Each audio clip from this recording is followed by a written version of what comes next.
It's our absolute honor to welcome all of you here to host the very first edition of the Nationalist Collective Conclave, a groundbreaking initiative that brings together proud, non-political nationalists who live and breathe on one principle above all else: nation first.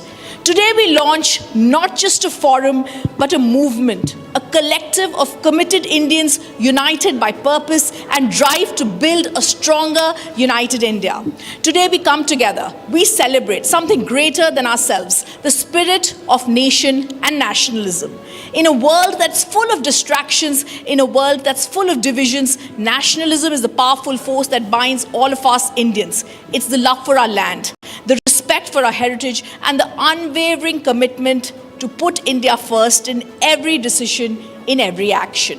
The Nationalist Collective, powered by Ease My Trip, Bharat Ka travel app, and supported by J.K. Lakshmi Cement, is not just a forum, it's a movement. It's a movement of the proud, non-political Indians who believe that true patriotism means serving the nation beyond party lines or beyond personal gain. Thank you all for being a part of this special moment. Buckle up for an evening of spirited dialogue, unapologetic national pride, and shared vision for a stronger, united India. Let's ignite the spirit of nationalism and put our beloved nation first always. We begin by calling for the lighting of the lamp our Editor-in-Chief, Arnab Goswami. We would like him on for the lighting of the lamp, along with Mr. Gurumurthy sir, who also we would like to call on stage.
May I please request our Editor-in-Chief, Arnab Goswami, for the introduction.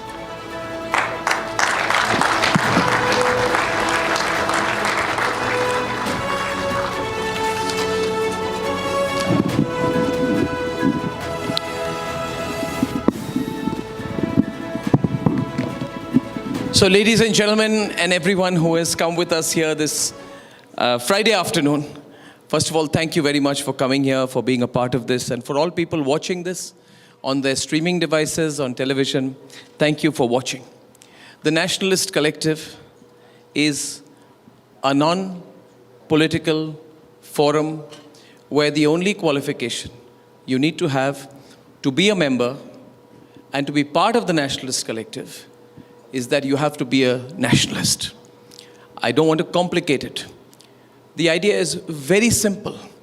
People ask us, what will the Nationalist Collective do? If you put millions of Indians together whose heart beats for the nation, the answer to that is what the Nationalist Collective will do. You can't have a preamble for the Nationalist Collective. ये राष्ट्रवादी समूह के बारे में कोई direction नहीं लिख सकता है कि इसको क्या करना चाहिए, मगर खुलकर बोलने का समय आ गया है कि भारत में राष्ट्रवादी विचारधारा के लिए कोई समूह होनी चाहिए कि नहीं, मैं सवाल ये पूछ रहा हूं आपको। ये एक समूह है, इसका एक ही लक्ष्य है कि जो राष्ट्रवादी सोच है, जो कई दशकों से इसको सप्रेस किया गया है हमारे देश में, और कहा गया है कि राष्ट्रवादी मत बनो, पेट्रियट बनो, नेशनलिस्ट मत बनो। और गुरुमूर्ति सर ने अभी मुझे कहा कि जब पश्चिमी यूरोप या अमेरिका में राष्ट्रवाद या राष्ट्र के बारे में कोई सोच ही नहीं थी, कि 250 साल पहले तक वो कोई भी वेस्टर्न फिलोसोफर हो या मॉडर्न डे पॉलिटिकल साइंटिस्ट हो, वो अभी के किसिंजर हो या एरिक हॉब्सबॉम हो, वो राइट विंग हो या लेफ्ट विंग हो, मगर अमेरिका और पश्चिमी यूरोप में नेशन स्टेट का कॉन्सेप्ट था ही नहीं। जबकि हमारे यहाँ 2000 साल पहले हमारे यहाँ nation state was very very strong and we became independent to become a nation. We didn't become independent only to become a union of states. और आज आप सबको पता है, पहलगाम के बाद और पिछले 10 दिनों में भारत में जो हुआ, हम सबको रियलाइजेशन हो रही है कि हमें सोचना पड़ेगा कि वो कौन सी बातें हैं, कौन सी चीजें हैं, कौन से अलग अलग मतलब जो जोड़ने वाले कौन से यूनिट्स है जिससे हमारी देश की नींव बनी है। और हमारी देश की नींव सिर्फ और सिर्फ राष्ट्रवाद से बनी है। So we need a resurgence of nationalism in our country. The nationalism of Swami Vivekananda needs to have a new resurgence in our country. The nationalism which believes in our civilizational values, in the ancient values of the Hindu civilization, we need to talk about it, about the things that unite our country. तो ये जो nationalist collective है, मैंने अभी गुरुमूर्ति साहब को कहा, उन्होंने भी कहा कि सिर्फ एक मीडिया समूह ये कर सकता है। तो एक मीडिया समूह क्या करे?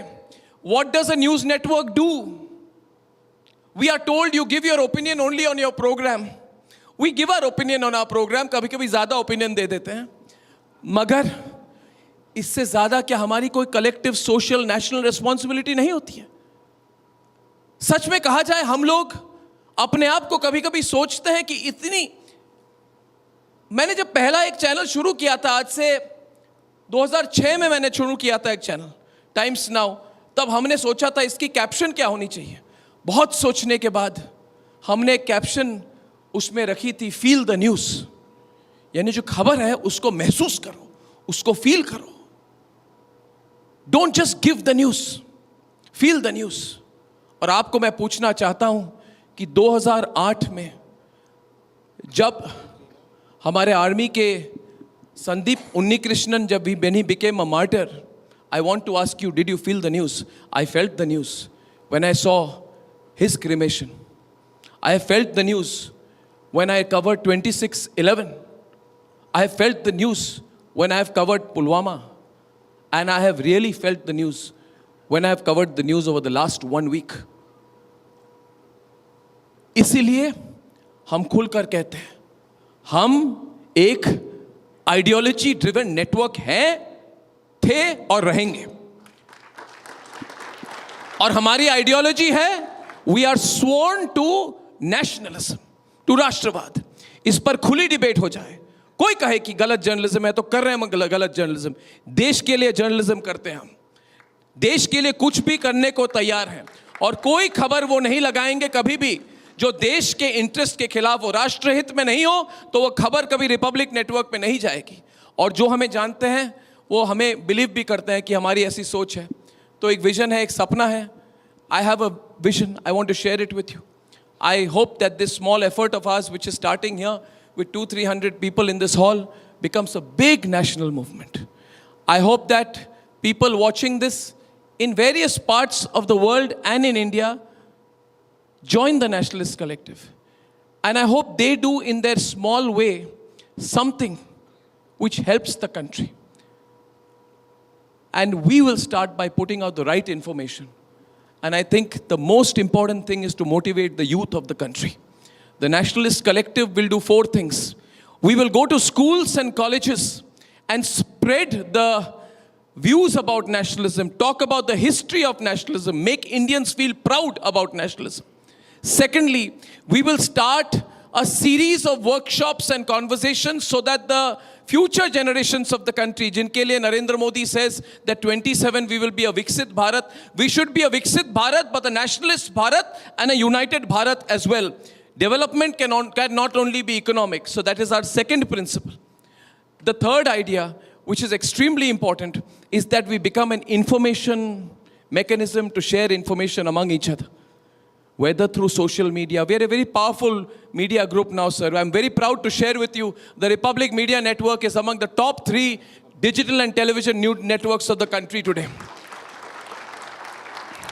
और कोई हमें influence नहीं कर सकता है, हम independent network है, सब जानते हैं. So we want to be the center of this. We want to make sure that there is an information mechanism through which people who are members of Nationalist Collective relate to each other and meet each other. I have no disrespect for Lions Club and Rotary Club. मगर लोगों को अगर Lions Club और Rotary Club में जाने का समय है तो I'm sure everybody can start a small unit of Nationalist Collective in their homes, villages, Residents Welfare Association, society, towns. And through this force, which will be purely voluntary, आप देखेंगे कि in the next 1 year, the Nationalist Collective, which is starting from here, will become a very, very big movement. So I seek your blessings as I start on this venture. There are many of you who have supported us, many who are watching us, and my very dear General G.D. Bakshi is making a grand entry today. 3 cheers to him, sir. We love you, sir. What a man. Gurumurthy sir is here. General Bakshi to your left, Gurumurthy sir. So, wow. These are the people who have given us the inspiration. General Bakshi, there is no better way for me to end my speech than by welcoming you here, sir. So we seek your blessings and let this movement begin. Thank you so much. बहुत बहुत धन्यवाद. बहुत बहुत धन्यवाद. Thank you. Rhythm, back to you.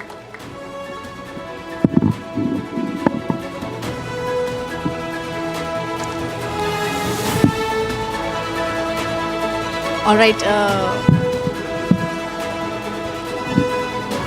All right. If I could just request everyone to stand up once now for the national anthem.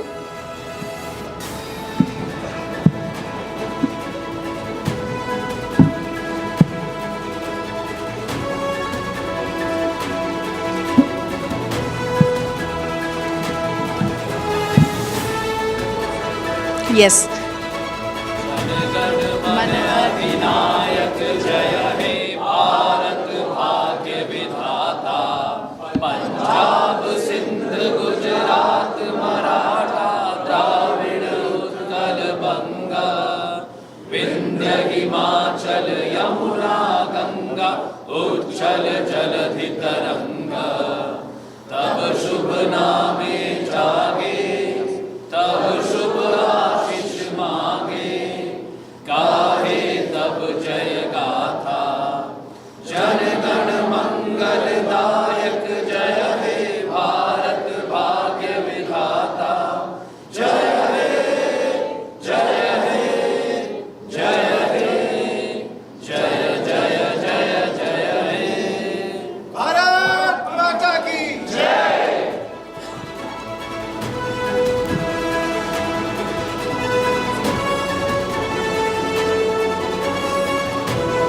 Thank you, everyone. We now call upon one of the most influential economic thinkers in India.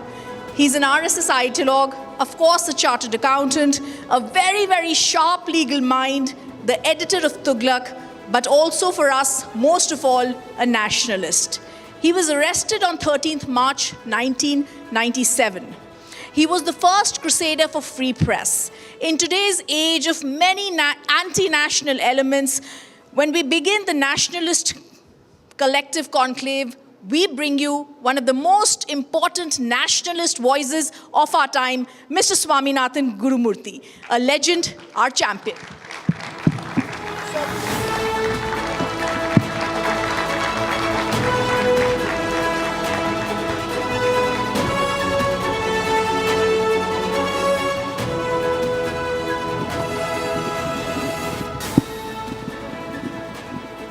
Namaskaram to all. I am delighted to be here, not just because my friend Arnab called me, but also because it's a very different media, a very different atmosphere, a very different inclination about the nation, which, as someone who has been associated with the media for almost 50 years, has not witnessed in recent times. The Indian Express with which I was associated was setting the agenda of India because it was committed to the nation. It was not committed to anything else. It didn't have even shareholders to satisfy. So it had a much larger, deeper commitment to the country. But after globalization swept across, the entire media became so commercialized that it had nothing left in it to call itself as a spirited nationalist media. After a long time, I find in Arnab and in Republic the commitment to nationalism with which I was associated in the Indian Express of the Ramnath Goenka days. So I am happy that I am invited to address this nationalist collective. You know, the idea of nationalism, as Arnab said, which I was discussing with him as I was coming here, is an idea which is very recent and not only recent, it is also a top-down idea. Nations were created by kings. Nations were created by marriages. Nations were created by concubinages. That was the state of nationhood in Europe. And the idea of nation and nationalism that was developed was very violent. There was bloodshed. It was territorial nationalism. With the result, the very idea of nationalism acquired a bad name, an order which could not be accepted by civilized societies. But our nationalism is not top-down nationalism. It is a bottom-upwards nationalism. This nationalism was built by saints, seers, philosophers, people who had only peace and harmony in mind. I will immediately take you to a study by the Hawaii University professor, Professor Ramal, R.J. Ramal. He made a study of 2,500 years of violence all over the world. Human beings massacring human beings, and he said a minimum of 680 million people and a maximum of 1.2 billion people have been slaughtered in different human action against human beings. He listed where, how that inhuman actions took place. The only geography where there was no mass killing till the 13th century was Bharat. When the whole world was letting blood, what is it that kept us in peace and harmony? It was not the king.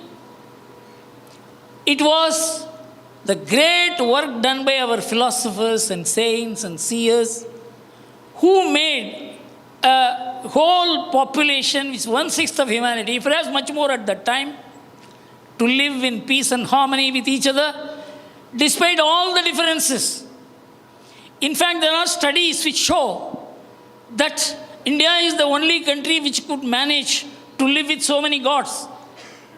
In fact, the number of gods in India was more than the number of people living in India, 33 crore gods. Gods could not divide us. Whereas one God can set the whole world on fire. Whether your God is superior or my God is superior, let us have a boxing match to decide. Let us have a war to decide. Let us have a bomb to decide. This is the ideology which the rest of the world practiced. But in India, we could live with any number of gods. This is something which a professor of economics in Switzerland noticed, that India is the only country which taught people how to live with different ways of worship and gods. And that is why there is no violence in India. The only violent war that was declared as an adharmic war was the war waged by Emperor Ashoka, because he did not give notice to the other side and attacked the other side and killed 100,000 people. It was not regarded as in tune with this civilizational spirit of India. So you have to understand India in this sense before you understand what is Indian nationalism. Swami Vivekananda said, India is a union of the hearts of those which beats to the same spiritual tune. This is India. It is not religious. There is an idea much above religion. The idea of dharma. That is what made India a country where, when the whole world was letting blood, there was complete peace and harmony. With this introduction, I would like to say that this debate is long overdue. This debate must have taken place much, much ahead, immediately after the partition of India, because after partition of India, the idea of India got distorted. It was not only distorted, the very idea of India was disrupted. This is what I have to relate to you before coming to what Nationalist Conclave has to do.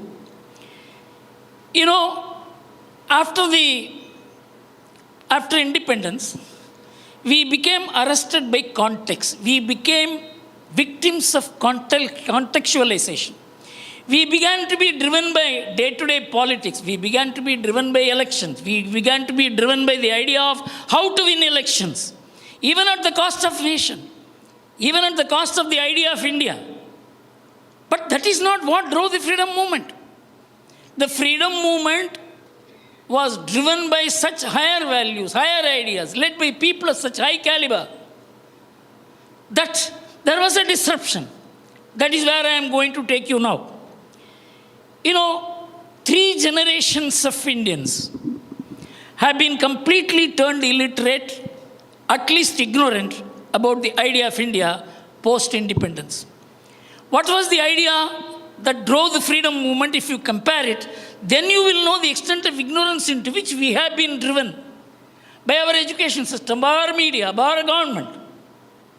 So unless you capture the contrast, we will not be able to know what Nationalist Collective can do and should do, what nationalists should do, what the media should do. First, we must understand that the freedom movement was driven by the idea of Hindu nationalism. Hindu nationalism not in the sense of a religious nationalism, but a civilizational and cultural nationalism, which was articulated by Swami Vivekananda. And it was accepted. Swami Vivekananda was the father of the Indian freedom movement, not only by Mahatma Gandhi or Rajaji or even by Pandit Nehru. I will quote what Pandit Nehru had to say because he is the most important man in the context of what we are going to talk. Nehru said, I quote, a number of people who took more or less active part in the freedom movement drew their inspiration from Swami Vivekananda. Directly or indirectly, he has powerfully influenced India. This was the drive of the freedom movement. The freedom movement did not originate in an emperor. It did not originate in a religion. It originated in a saint. A saint's idea. Now, this origination, how it proceeded, is very important. This idea of nationalism, which Swami Vivekananda expounded. There is nothing called propounding because this nation has been in existence for 5,000 years. And so there is nothing new to be propounded. It is to draw inspiration from the way in which this country has moved with peace and harmony, without violence, with mutual relationships unheard of in the world, without the mediation of a state. It's something, a society which has got upon its own. Unless we understand that a state-based, nation-state approach, a top-down approach will never make you understand India. Otherwise, you will be thinking India as a geographical construct. It is because of geographical continuity, we happen to be living together, we are a nation, is the worst way of constructing Indian nationalism. Now, who expounded the idea of India? And I am going to quote them in their own ways. After Swami Vivekananda, it is Maharishi Aurobindo. It was in 1909, he said in the Uttarpara speech, I say it is Sanatana Dharma, which is for us nationalism. The Hindu nation was born with Sanatana Dharma. With it moves, with it grows, and Sanatana Dharma declines, this nation declines. And if Sanatana Dharma were capable of perishing, with Sanatana Dharma, this nation will also perish. Sanatana Dharma, that is nationalism, this is the message I have to speak to you, is the last speech which he delivered after he was released from the prosecution and he came to Pondicherry. This was Maharishi Aurobindo. Then comes Mahatma Gandhi in the same year. I don't know how many of you are aware of Mahatma Gandhi's Hind Swaraj book. That's not a book which he wrote. That's a dialogue between Mahatma Gandhi, the reader, doubling as Mahatma Gandhi, the editor. And he wrote this when he was traveling between Cape Town to London in a ship. And he was possessed by a thought which completely took him out of his consciousness, and he began writing in Gujarati. He didn't find papers. He had to borrow papers and read. When his right hand pained, he began writing by left hand. This is a dialogue. And the dialogue was, whatever the questions, suspicions, doubts, misapprehensions the people of India had about India and how they were eulogizing the British at the time, the reader asked the question, and the reader Mahatma Gandhi asked the question, and the editor Mahatma Gandhi answers. One of the questions is, who said India is one nation? It is British through their railways, through their post offices, through their government. They brought India and turned into one nation. What is your answer, Mr. Editor? Mahatma Gandhi answers. I am quoting it. The English have taught us that we were not one nation before, and it will require centuries before we become one nation. This is without foundation. We were one nation before they came to India. One thought inspired us. Our mode of life was the same. It was because of we were one nation, they were able to establish one kingdom. Subsequently, they divided us. The most important part of what Mahatma Gandhi held to be the idea of India, I am going to read out to you now. I do not wish to suggest that because we were one nation, we had no differences. But it is submitted that our leading men traveled throughout India, either on foot or in bullock carts. They learned one another's languages, and there was no aloofness between them. What do you think would have been the intention of those far-seeing ancestors of ours who established Setubandha, Rameshwar in the south, Jagannath in the east, Hardwar in the north as places of pilgrimage? You will admit they were no fools. They knew that worship of gods could have been performed just as well at home. They taught us that those whose hearts were aglow with righteousness, with Ganges in their homes, they saw that India was one undivided land, so made by nature. They therefore argued that it must be one nation. Arguing thus, they established holy places in various parts of India and fired the people with an idea of nationality in a manner unknown in other parts of the world. The last sentence is so important, I am going to read out to you. And we Indians are one in the manner in which no two Englishmen are. It is color that united them. Even language did not unite them. How many people know when France was formed, less than 2% of the people spoke the French language? When Italy was formed, less than 10% of the people spoke the Italian language. This was nationalism, top-down nationalism. But here is nation which existed as a matter of consciousness. It is a higher consciousness that anyone coming anywhere is our brother. He was fed, he was received as Atithi. No one went with any preparation. I was in Kumbh Mela only for 3 days. I wish I could have been there 45 days. You know, crores of people came. They came with children, they came with old people, they came with infirm people. Nobody came with bed, nobody came with food, nobody had any preparation as to where they would stay. There is Shipraji who is sitting here. She had established a small hut there. I happened to stay there. And when I went and met these great saints and seers, I was surprised at how illiterate I am about India.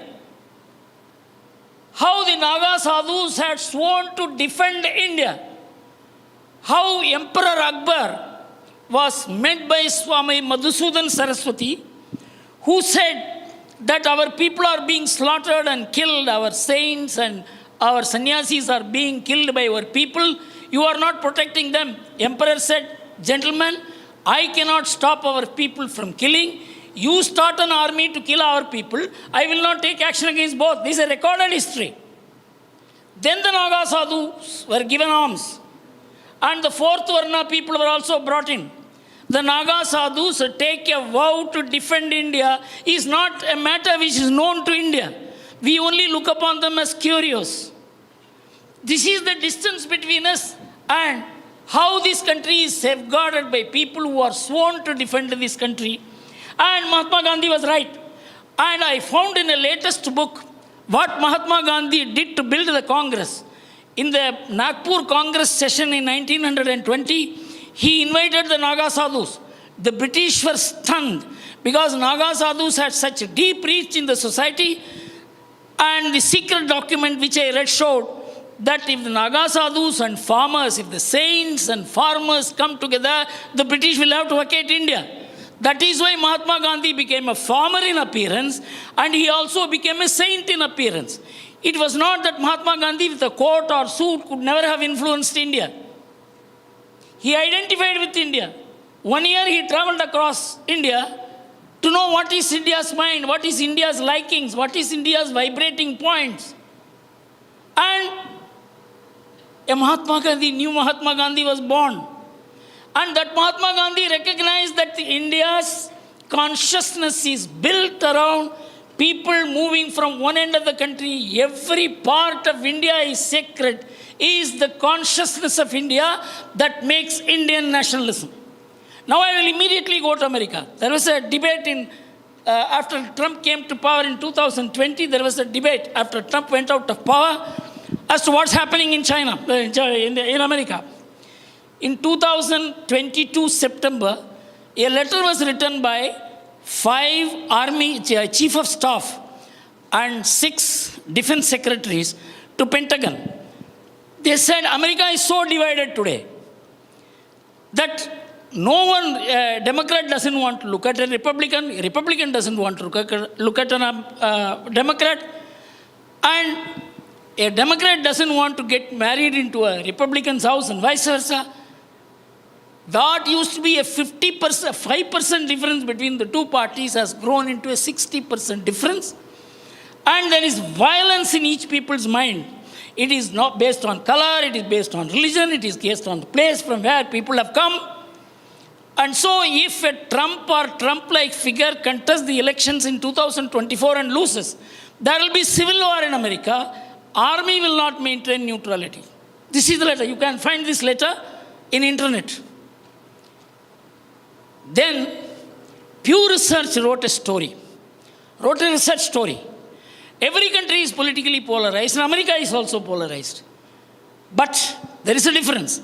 There is no commonality in America.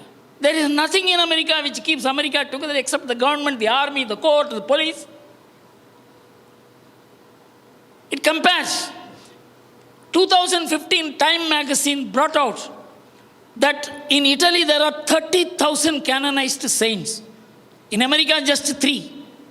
In 1774, 1. In 2001 and 2. There is no sacred person. There is no sacred mountain. There is no sacred river. There is no sacred place. Come to Gandhi's India. Everything is sacred. The idea that this country is Punya Bhumi, Karma Bhumi, Moksha Bhumi, which Swami Vivekananda said, constitutes the national consciousness of India. If you are part of it, you will feel it. Even if you are not part of it, you have to understand it. Even if you don't understand it, you have got to understand that such a consciousness exists and that keeps the country together. And so this is what, this idea was shared even by Pandit Nehru, the most important person about whom I have to read out to you. He said, Vivekananda's Hindu nationalism. He writes, not in one of his speeches, which could be that he spoke on behalf. He wrote a very considered book, which is one of his best books, and that was Glimpses of World History in 1935. And he wrote in that, at page 437, a famous disciple of Vivekananda, Ramakrishna Goswami Vivekananda, who eloquently and forcefully preached the concept of nationalism. Vivekananda's nationalism was Hindu nationalism, and it had its root in Hindu religion and culture. Last sentence is very important. This was not in any way anti-Muslim or anti-anyone else. This is Pandit Nehru, 1935, page 437, Glimpses of World History. Now he goes to say more. See, the idea of Indian nationalist consciousness is so subtle. It is not easy, he says, to draw a line between Hindu nationalism and nationalism. The two overlap, as India is the only home of Hindus and they form majority here. This is not a majority-minority calculation, it is a sharing of an idea handed down for thousands of years by a way of life, by a continuity which is denied to all other nations, all other civilizations. Swami Vivekananda said, if you have to know what is Greek civilization or Roman civilization, you have to look at the broken monuments. If you want to know what is the Egyptian civilization, you have to go and look at the pyramids. Here is a living civilization. He said Vedavyasa came to India and walked across the country. He will see some of the traffic signals which he saw at that time, even today. That is the extent of continuity that the Indian civilization has maintained. It is not because of government, it is not because of state, it is not because of army. It is because of the great work done by our seers and saints. That is not what we know. And the most important thing is there was one Rajani Palme that I don't know how many of you know about him. Balbir Punj, who is my friend, who is sitting there, he gave that book to me. He wrote a book called India Today in 1937. At that time, the British were saying that you got the idea of freedom from the universities and colleges where we taught English, and it is the knowledge of English which gave you the spirit of freedom. It is we who created your freedom movement. This is what the white man said. Rajani Palme Dutt responds to that. It is very important. I would like to read this to you.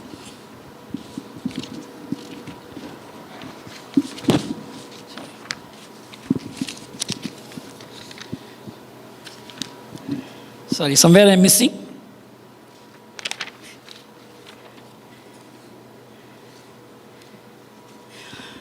Vedas gives us the spirit of freedom. Communist leader Rajani Palme Dutt. You know, he formed the Communist Party in England, an Indian. And he wrote this book. And rebutting the Britishers' charge, that is the English education which gave us the spirit of freedom. He says, if Indian bourgeois had been educated only in Sanskrit Vedas, in the monastic seclusion from every other current of thought, they would have assuredly found in the Sanskrit Vedas the inspiring principles and slogans for their struggle for freedom. He wrote it in 1940. This book was revised and edited in 1973. He was alive. He didn't change this. Everything changes on one day. The day on which Jinnah declared Pakistan and spread the two-nation theory. The entire nationalist leadership dropped the word Hindu and ran away. The idea of Hindu nationalism, Indian nationalism became deserted. And why? They wanted to avoid partition. They could not avoid partition. But in the process, they compromised with the very idea of India. And after 1947, we could have corrected it. But we made it much worse. Even the very word Hindu became a burden. You know, I have worked for the Hindu cause for the last 50 years. Emergency was the time when I first went underground and fought against the dictatorship. as an RSS worker. And we were all spat upon because we called ourselves Hindus. And I was a very reasonably well-respected corporate consultant. My own friends in the corporate world will not look at me with comfort because I was calling myself a Hindu nationalist. That was the extent of struggle that Indian nationalism had to wage in order to survive. And this perverted secularism almost killed the idea of nationalism in India. We all know it. But the Ram Temple movement recalled the pre-independence national spirit. Even the idea of Vande Mataram, even the idea of Ramaraja became outdated. Vande Mataram became communal in India. Bharat Mata Ki Jai was considered to be a sectarian slogan, that which made people kiss the gallows and go to jail. That was the extent to which India had become a rotten society. Ram Janmabhoomi recovered this country, recovered the people, and made them recall the past. With the result, the word Hindutva became respectable. When the BJP put it in the manifesto, I am not getting into politics, I am more into the constitutional principles on the basis of which this case was decided. So when Hindutva was charged as communal and election petitions were made to disqualify the Shiv Sena and BJP members for having called themselves Hindutva, the Supreme Court decided, who said Hindutva is communal? Who said Hinduism is communal? I am going to read out what the Supreme Court said, which completely settles the constitutional principle that what constitutes the core philosophy of Indian nationalism, that is the Hindu philosophy, Hindu way of life, the ethos of India, is consistent with the Constitution of India. This is 1995 Hindutva judgment. I am going to read this out to you. 1995 Supreme Court judgment. No precise meaning can be attributed to the term Hindu or Hindutva or Hinduism, and no meaning in the abstract can confine it to the narrow limits of religion, excluding the content of Indian culture and heritage. It is also indicated the term Hindutva is more the way of life of the people in the subcontinent and their ethos and their culture. This judgment of 1995, all the parties during the UPA period, at least 3 petitions were made to ask the Supreme Court to review this judgment. This is the only judgment out of 4 times the requests were made for review. The Supreme Court said no. So the pre-independence nationalist spirit, which was rejected, which was trivialized, which was trashed, has now found constitutional acceptance. It is our way, it is our way of doing things, our ethos, our culture. And Jawaharlal Nehru wrote in 1937 in the Foreign Affairs magazine that the Indian freedom movement is cultural. All this was given up later. So now coming to how we proceed from here, the only organization which kept this, everybody left this deserted, orphaned, the idea of India. The only organization which kept this alive is the RSS. Whether you like it or not. You may not like the organization. But they kept on, they ensured that this flame was alive. And that is how the Ram Janmabhoomi movement came. And that is how the whole pre-independence values were recovered. And with the Supreme Court legitimizing this, we are now having an idea that the whole past, which is captured in the idea of Indian nationalism, which is Hindu nationalism, sans religion. There is no religion in it. There is no particular God in it. There is no particular way of worship in it. In fact, I would have loved Republic TV to cover the Kumbh Mela in deep. How many methods of worship? Thousands and thousands of methods of worship, each conflicting with other, not matching with other, coexisting in the same place. and millions of people going and paying obeisance to those people who had different ways of worship. This is the idea of India. When you say unity in diversity, it is unified diversity. That is how we have been able to keep this country together for 5,000 years despite all the invasions, attacks, violence. And now I will go to the last part of my speech. The civilizational rise of India is the most important factor that made the Indian nationalism respectable, and that started with the Pokhran II explosion, atomic explosion. India never looked back afterwards. I was advising the government at that time. The entire finance ministry was scoffing at the government for having destroyed the finances of India. The stock market was crashing. At that time, Vajpayee issued an appeal to non-resident Indians. We needed $5 billion to overcome the crisis. The foreigners will not give us $1 because the Indian rupee was going down every day. So we appealed to the non-resident Indians to contribute to the India development bonds. We wanted $5 billion. They gave us $6.2 billion, from which the Indian economy never looked back. You know, from 1950 to 2025, if you look at the external balances of India, it was only in 2002, 2003, 2004. India had current account surplus of $25 billion. There were sanctions. In fact, Abdul Kalam used to tell me, Mr. Gurumurthy, ensure that this sanction continues for some more time so that we will develop our own technology. This is the alternative view that had developed at that point in time. So you must understand, India's rise as a civilization rested on India's capacity to tell the West that we are also a power and we will match you soon. At that time, we were not in a position to do it. But we have begun doing it, and there are parallel developments. I will conclude it. It is not that India is something which is an autonomous development. Those who know about Japan, you know about Yasukuni Temple. Yasukuni Temple was proscribed for worship by the Japanese, by the American administration, by a constitution amendment. You know why? 2.8 million soldiers who laid down their life for Japan, their names are inscribed.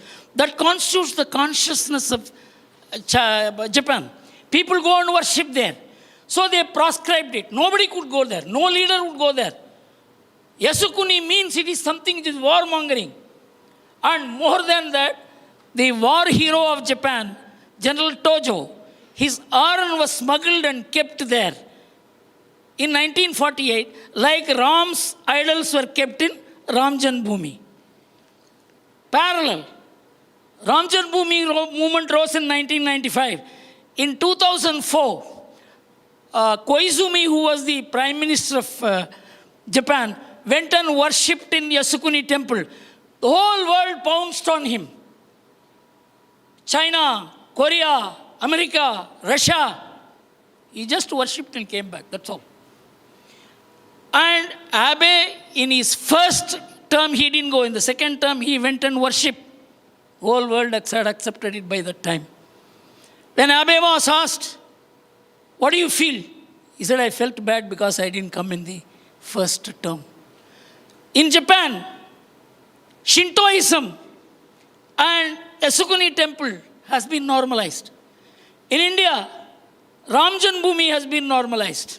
You look at China, not a very great example for us, but we must notice what is happening in the world. Confucian thoughts were destroyed in 1965, Cultural Revolution. His books were burnt. His statues were demolished.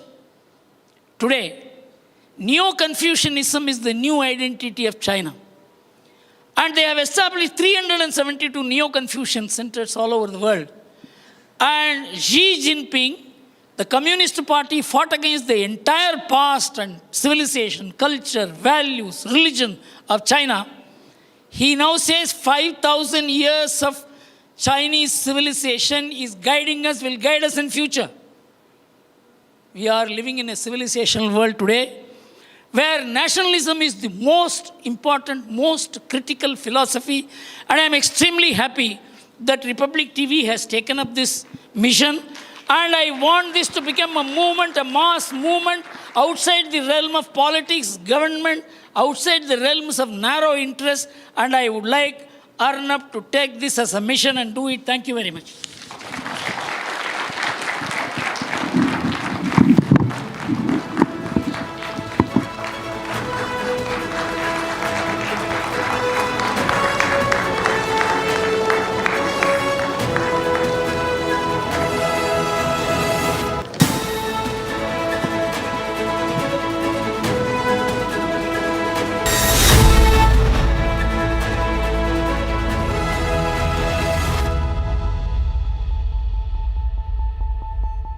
विमल में गुलिस्तां के ये कुछ लजीज फरिश्ते जब साथ घुले तो जी लग जाए और दिल कहे कि स्वाद की जुबान में खुद को ऐसे डुबाऊं कि निकल ना पाऊं।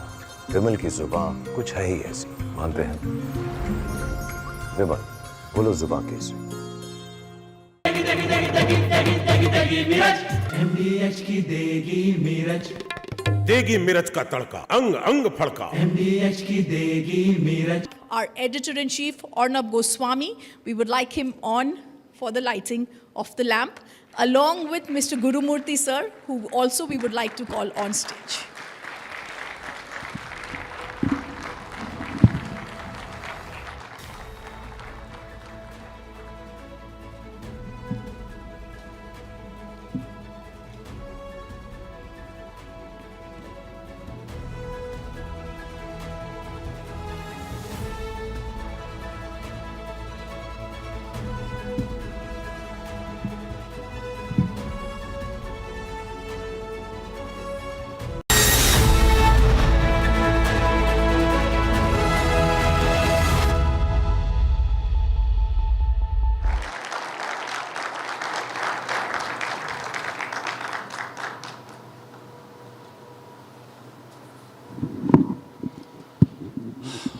Well, I'm not a national icon.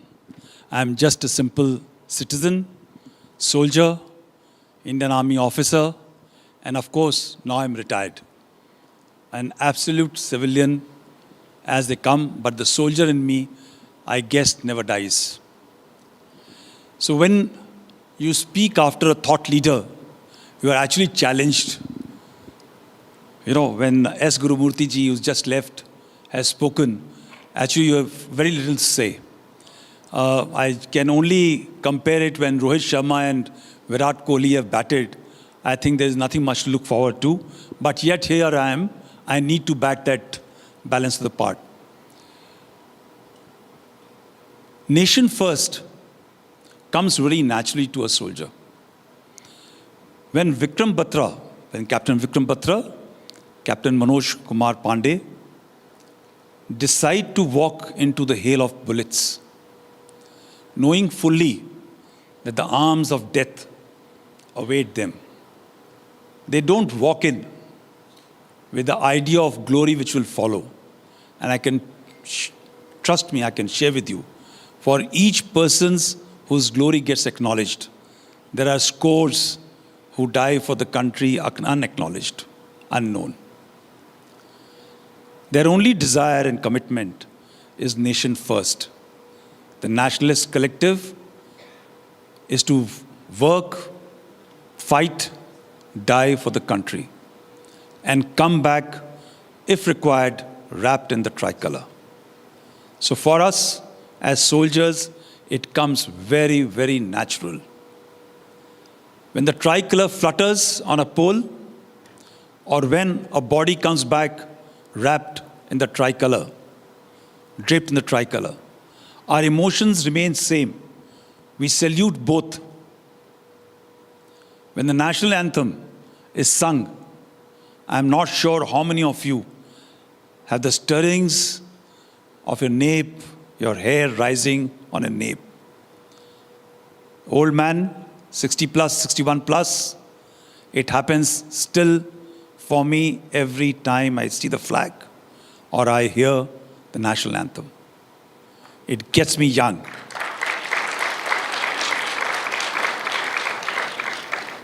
And therefore, my compliments to boss, I'm told that you call boss, very hardly Arnab, very few people call him Arnab, and Republic, to have taken on a very contemporary subject of Nationalist Collective. And why do I say this? While it comes very natural to us, the commitment to the nation as first and foremost to everything, to family, to our own personal honor, comfort, and safety. But when you come out to the civil society, in spite of my 42 and a half years of uniformed, committed service to the country, and somebody asks me, who are you? And if I say, Bharatiya, most of you will roll your eyes. Number of you, especially the elite, the stars, the people of upper middle class, will think, what is he talking about? Bharatiya, in spite of my multiple tenures in Kashmir, in spite of Glacier, in spite of number of operational tenures opposite Chinese. But when you come back and you talk of nation first, a lot of people actually roll their eyes. But things are changing. Things are changing when you see the dastardly act of Pahalgam happening. And I spoke to ANI on the very second day, and I told that the country must remember that young woman sitting with her chura next to the dead body of her husband forever. They must remember that it needs to be avenged, not today, but forever. Because this silence, this idea which you don't have nation first, is going to come and kill and get after you after some time. And that emotion upsurge, which was seen not only on the social media, but overall in the consciousness, the celebration of punishment post-op Sindoor, which was witnessed mostly amongst the youth, actually fills me with a lot of hope that there is a stirrings which was missing, as Shri S. Gurumurthy had said, in the first three generations. There is a stirrings of that emotional appeal to our youth, and I'm so privileged to be seeing a generation or Generation Z or millennials which will have the love of the country coming up afresh. Maybe it is destiny. Maybe because of first 6 to 7 decades, our country was trying to put food on the plate, build houses, coming out to be an economic, from the ashes of the economic dust the colonial masters had left us, come to survive. But as we strive, as we are today the 4th largest economy in the world, nationalism, nationalist culture has to be rejuvenated or revived. It's imperative, it's important.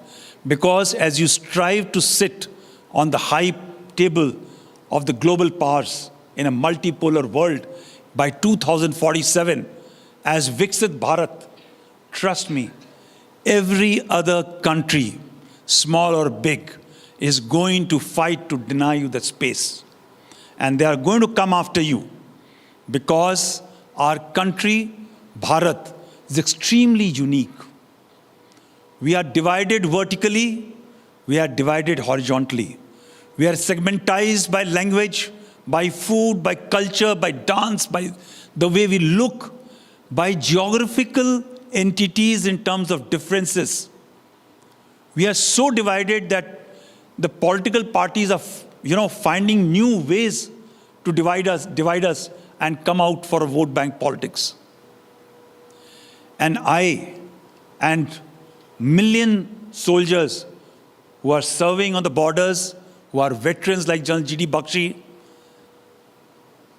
we will be actually not very comfortable with this idea of fragmentation. There is a need to continuously bind us together through an idea of a nation. I will just very quickly try and explain to you what is a nation. Anybody who's an academic, who has read the Britishers' English, will know that the Webster speaks of nation as an entity of unitary geography. It's very, very limited in terms of geography, language, or culture. And later on, it became also as religion, which binds a group of people. When the Westphalian Treaty was signed in 1648, about 400 years back, they again espoused for issues of governance to bound people with small entities to make it easier for govern a group of people who were having common language, common religion, common culture. But 2000 years back, before Westphalia, Chanakya has talked of Rashtra. And Rashtra is much more a broader phenomena. Bharatvarsh was not the today's geographical boundary. It was much larger than what is today. Not only in terms of physical terms, but also the cultural expanse and the reach, which touched the shores of Bali into one extremity and touched the African and other continents onto the other side. And it had milieu of people who had different cuisines, different languages, different mother languages. But yet, they were bound, integrated, synergized. They were compelled to live together because there was not a very clear geographical line to divide each of the people. So come what may, people may try to divide us in terms of caste, color, religion, everything. The beauty of our diversity is that we are so diverse that two people sitting in this hall together are not similar in any way, unlike what happens in possibly Europe into smaller countries which are bound by something, one common feature. And that compels us to live together. This compellence can also become our strength and has been our strength for some time. We need to learn from the best. And I can assure you, one of the best people, in spite of the political divide which Sri Gurumurthy ji has talked of, is US of America. It is one of the youngest democracies. 250 years back, migrants poured into it and they decided to form a nation. Nation of migrants. People came from Germany, they were from British, Anglo-Saxons, Italians, Irish, the works. They had different languages, different cultures, different philosophies, different ideologies. But they bound together and constructed, curated a system of nationalism.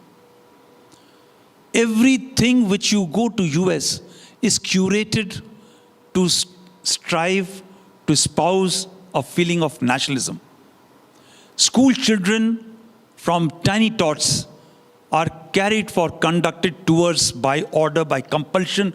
It is volunteer, but it has happened as a natural process over a period of time that every child visits national monuments and thereafter they are talked of issues which are related to nationalism. And thereafter, in last about 200 years, millions of migrants have gone. And none of them first talks that I'm an Indian, I'm a German. They will first say I'm an American. And when you look into our country, we'll be divided into number of phases, number of titles we can give ourselves.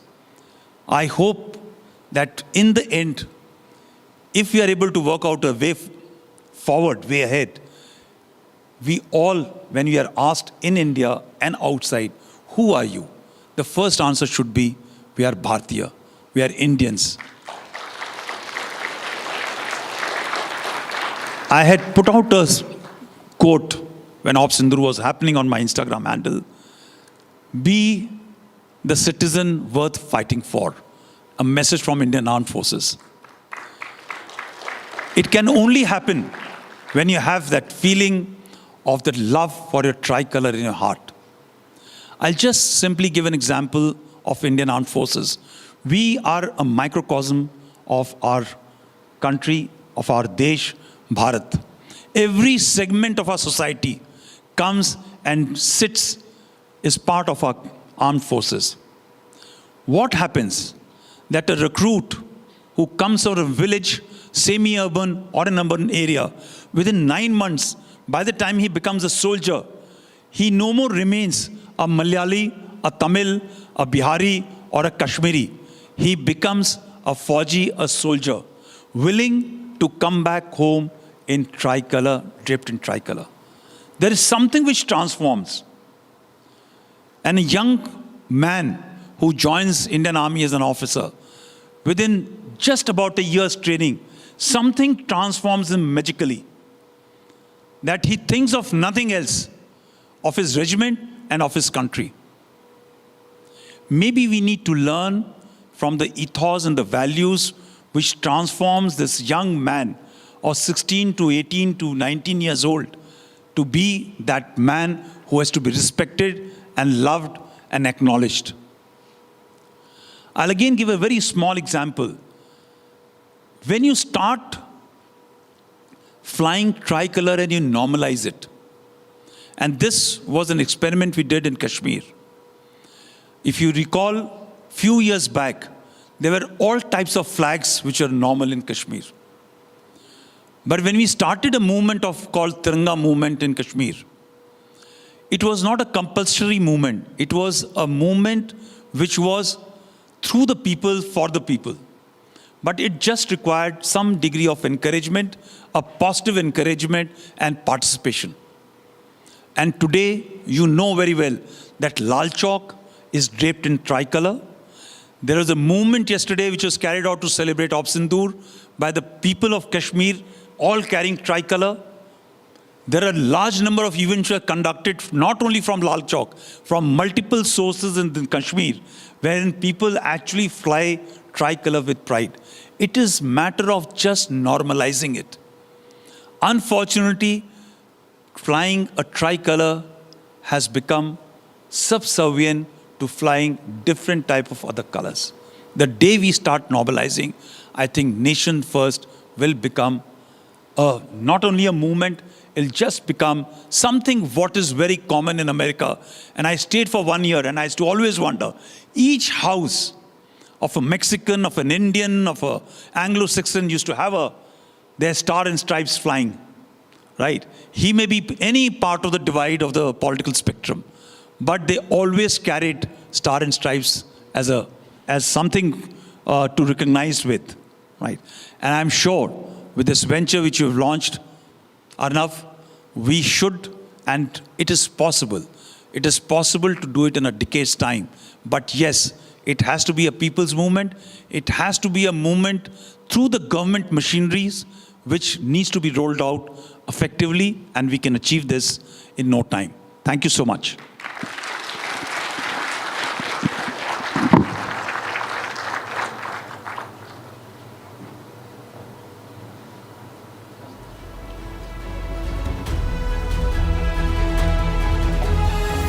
Thank you very much, General Pandian. For almost every child on the street of Kashmir, you will still be remembered as the most loving general of Kashmir. Thank you very much. Ladies and gentlemen, our next speaker is a proud son of India, a fearless diplomat, and a powerful voice for the true nation on the global stage. He's in fact served in war zones, advised world leaders, and never missed a chance to speak up for Bharat with conviction and with clarity. Ladies and gentlemen, please welcome a true nationalist, a dynamic thinker, and a brilliant orator, Ambassador Deepak Vora. In fact, let me also share one thing. He's by far the most famous and most loved one in our network. Ambassador Vora, it's always a pleasure. Thank you very much.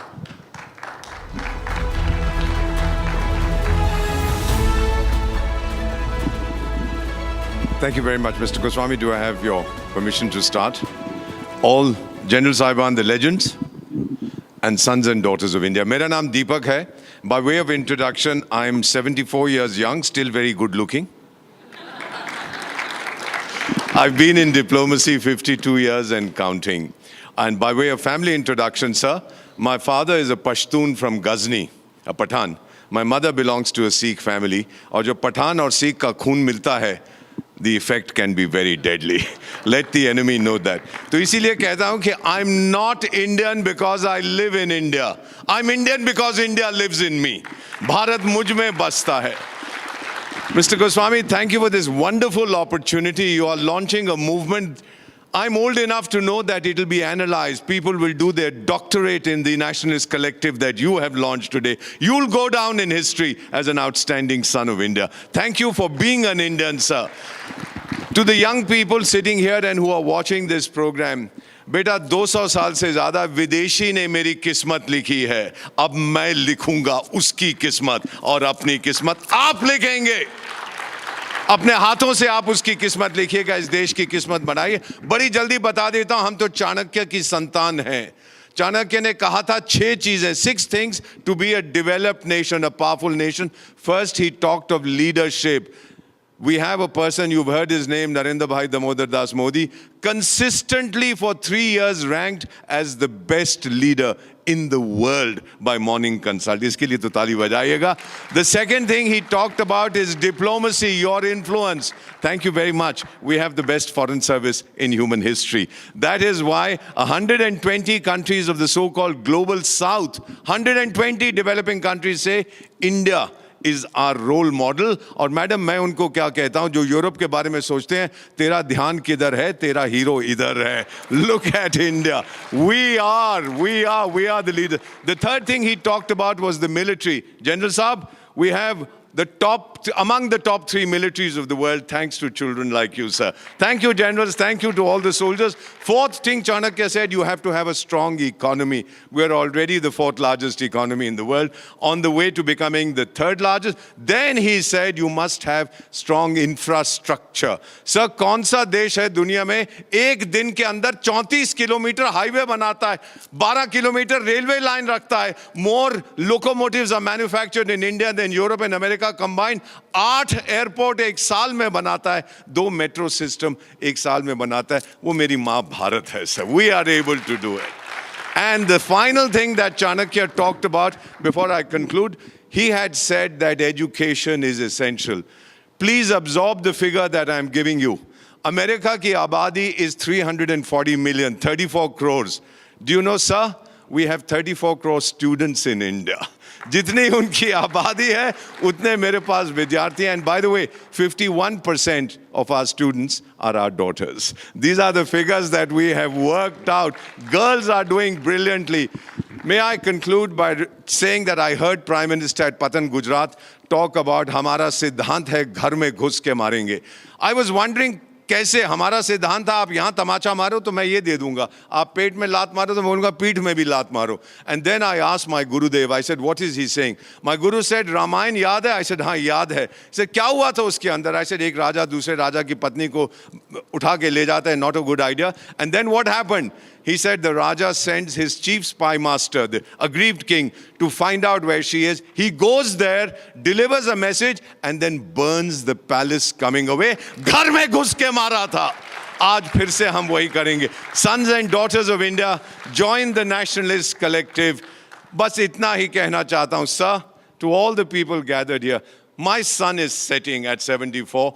For the young people, your sun is rising. But एक वादा करके आपसे जा रहा हूँ. आपको Arab League के बारे में मालूम है? That is, sir, 22 countries speaking one language, Arabic. We are one country with 22 official languages. ये मेरी माँ भारत की ताकत है. और मेरा वादा, sir, to all the generals, to all of you, join the Nationalist Collective. और मेरा वादा, वक्त आने पर खाक हो जाऊंगा मैं, इस माँ की गोद में सो जाऊंगा मैं, बजेगा ब्यूगल जब भारत का, फिर उठ के तैनात हो जाऊंगा मैं. Thank you very much. आप सबका बहुत बहुत धन्यवाद, Mr. Goswami.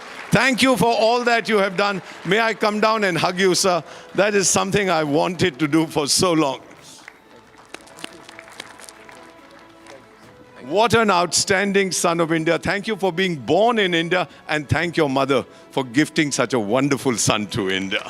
Thank you very much indeed. ये लेके नहीं जाऊंगा, पैसे ले लेंगे मुझसे, वापस रख गया.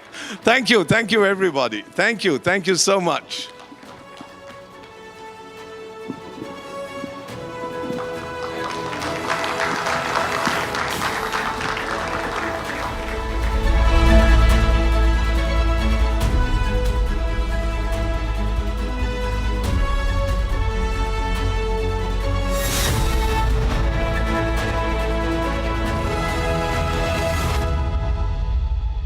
Hi, this is Chef Ranveer Brar. Guarantee you brilliance on behalf of IIHM.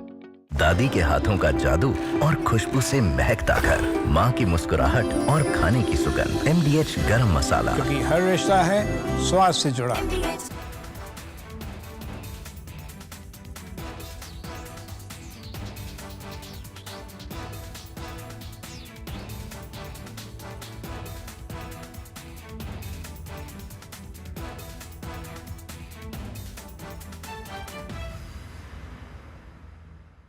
Our editor-in-chief, Arnab Goswami, we would like him on for the lighting of the lamp, along with Mr. Gurumurthy sir, who also we would like to call on stage.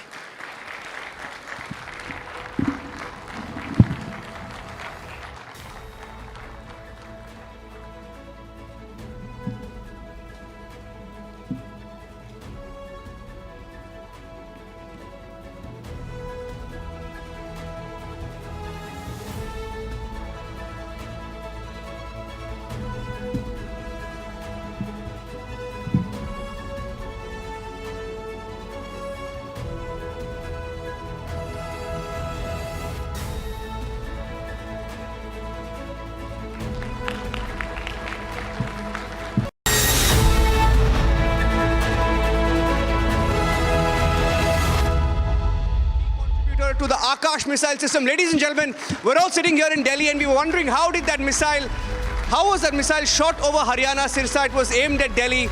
It was the Akash missile system. We're all safe because of missiles like the Akash missile system. And we need to thank, he was handpicked by Dr. APJ Abdul Kalam to work on this project, and he's joining us live on stage. Stage is all yours, sir. Dr. Ramarao.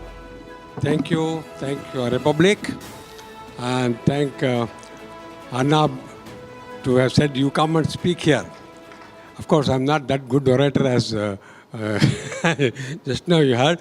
But what I want to tell you is why I was impressed with the term nationalistic. You know what happened? I was very young, as everybody knows, only about 35 when I was made project director by Kalam. So by mistake, somebody came. I was a young man and told, meet my boss, I told Dr. Kalam. Somebody was there, I told him, Kalam, my boss, because he got upset. He said, Prahlad, don't call me boss. Sir, what else? No, who is your boss?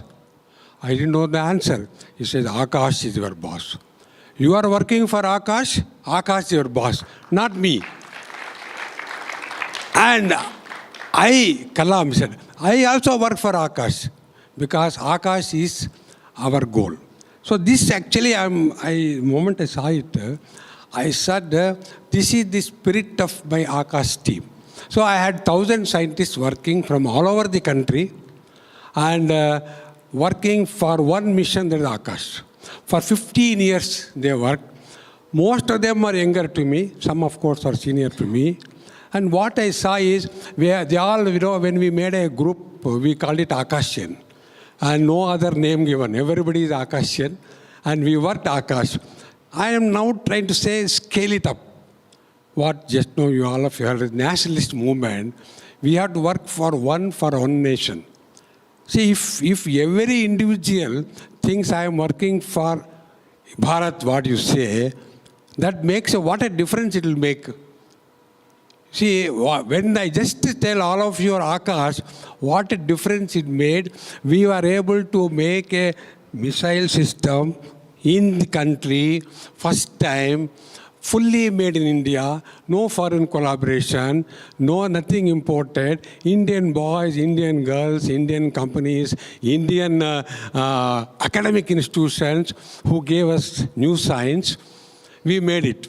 So what integrated all of us is that Indian.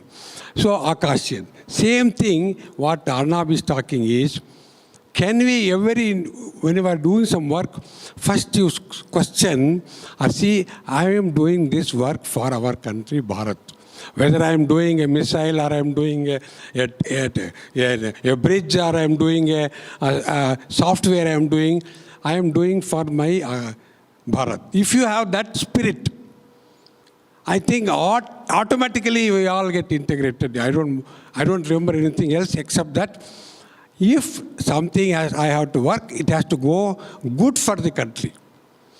If you think what I am doing is not good for the country, you should not worry about it. You should say, no, I will change it and make it only what is good for the country. Because, see, how do you, see, if I have two questions I can ask. For me or for my Bharat? If you say for me I do, then it's gone. There is nothing that you will win. If you say for my Bharat I am doing, it makes a big difference.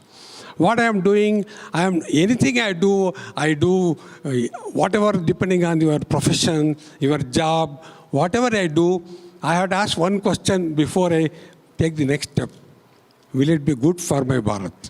Immediately I should do. If it's not good for my Bharat, I should not do it. This is all I want to tell you, and I thank Arnab for giving me chance. And I am scaling it up. What I learned from Dr. Kalam, I am scaling it up that we have to do things which are good for Bharat. That's all. Then if it's not good for Bharat, don't do it. See, don't take an ego or individual feeling. It's good for me. Let me do it. No. First you ask, is it good for Bharat? Then you do it. If it's good for you or not for Bharat, please don't do it. I think that is the spirit with which you have to work. And I thank the Republic for sharing my views. And see what happened when first time I heard Akash has done well. See what he said, no, you feel the news. I felt the news such that I couldn't stop. I couldn't open my mouth. My wife was asking what happened. I said, I don't know what I say. I couldn't speak for 5 minutes, and my eyes were filled with water, and I felt the news. I didn't hear the news. So thank you for this spirit, and all of you have made Akash successful. Thank you.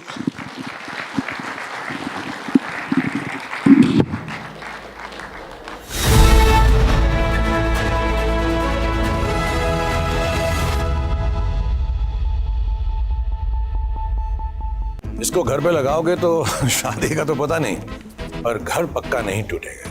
Rungta नहीं तो घर strong नहीं। Rungta steel TMT बार एकदम solid. पहाड़ों में एक hiking stick भी बन सकती है। MDH की हल्दी मिर्ची धनिया करे कमाल, ये रंग दे, ये खुशबू दे, ये तीखा, ये कम पड़े, क्या निराला MDH masala. So, ladies and gentlemen, and everyone who has come with us here this Friday afternoon, first of all, thank you very much for coming here, for being a part of this, and for all people watching this on their streaming devices, on television, thank you for watching. The Nationalist Collective is a non-political forum where the only qualification you need to have to be a member and to be part of the Nationalist Collective is that you have to be a nationalist. I don't want to complicate it. The idea is very simple. People ask us, what will the Nationalist Collective do? If you put millions of Indians together whose heart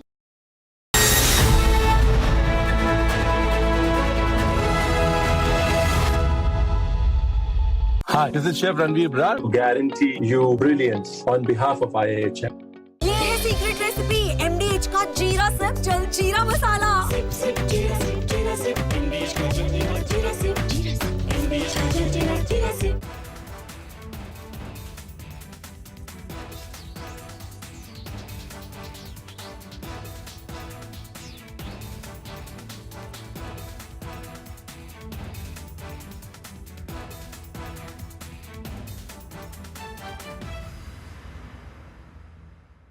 After independence, we became arrested by context. We became victims of contextualization.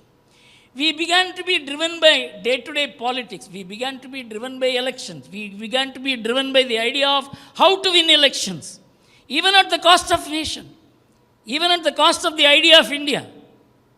But that is not what drove the freedom movement. The freedom movement was driven by such higher values, higher ideas, led by people of such high caliber, that there was a disruption. That is where I am going to take you now. You know,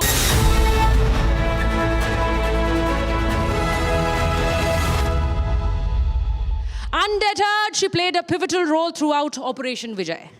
From Operation Vijay to Operation Sindoor, ma'am. The stories of courage and valor, they remain the same. Please join me in welcoming Captain Yashika Hatwal Tyagi on stage with a big round of applause.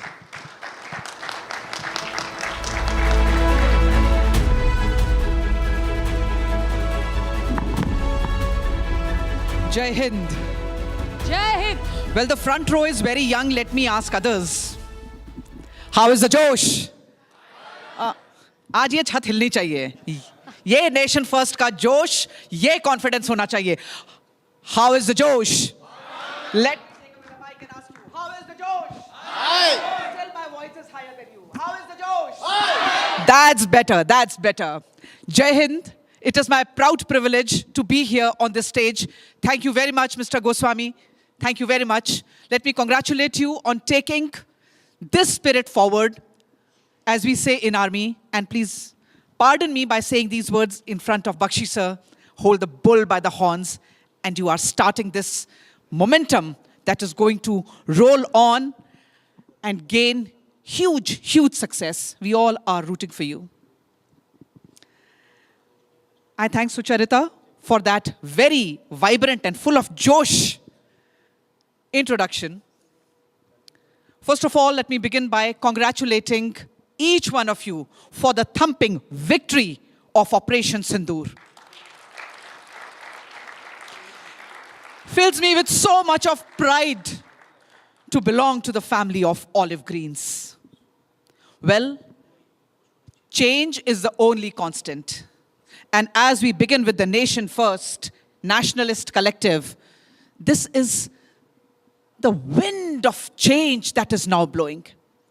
Very recently, we heard Air Marshal A.K. Bharti, Director General Air Operations, when he was addressing the military briefing, he said, next war, and we don't wish it upon our country, but if it happens, it will be fought on a different technology.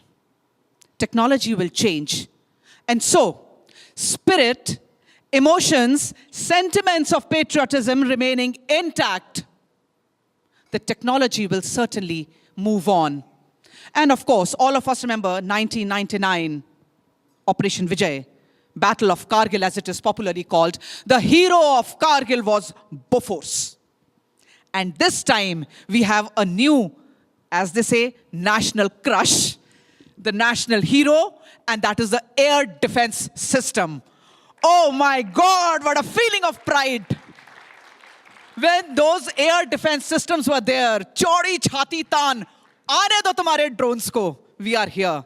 And not a single one could cause any damage to us. Bravo Zulu, that's what we call it in armed forces. To the scientists, to the engineers, to the Fauji's, to the journalists, to the citizens, oh my God, we all rose like one. And that is nation first. Let me digress from here. When I was in academy, I come from Officers Training Academy, Chennai. And the first thing I noticed when I reached academy was predominance of two colors, gray and red. And as I start to notice it, I found that we can see it everywhere, on the buildings, on the flags, on the uniform, so much so on the tablecloths and curtains, gray and red. Can anyone tell me what does steel gray stand for in a military training academy? So you are not allowed to answer.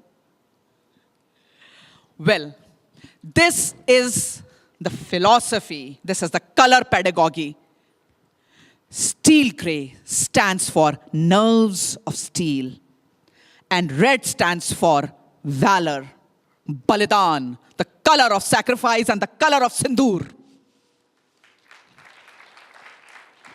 And so, in academy, every cadet lives and breathes this color pedagogy, the solution-oriented thinking.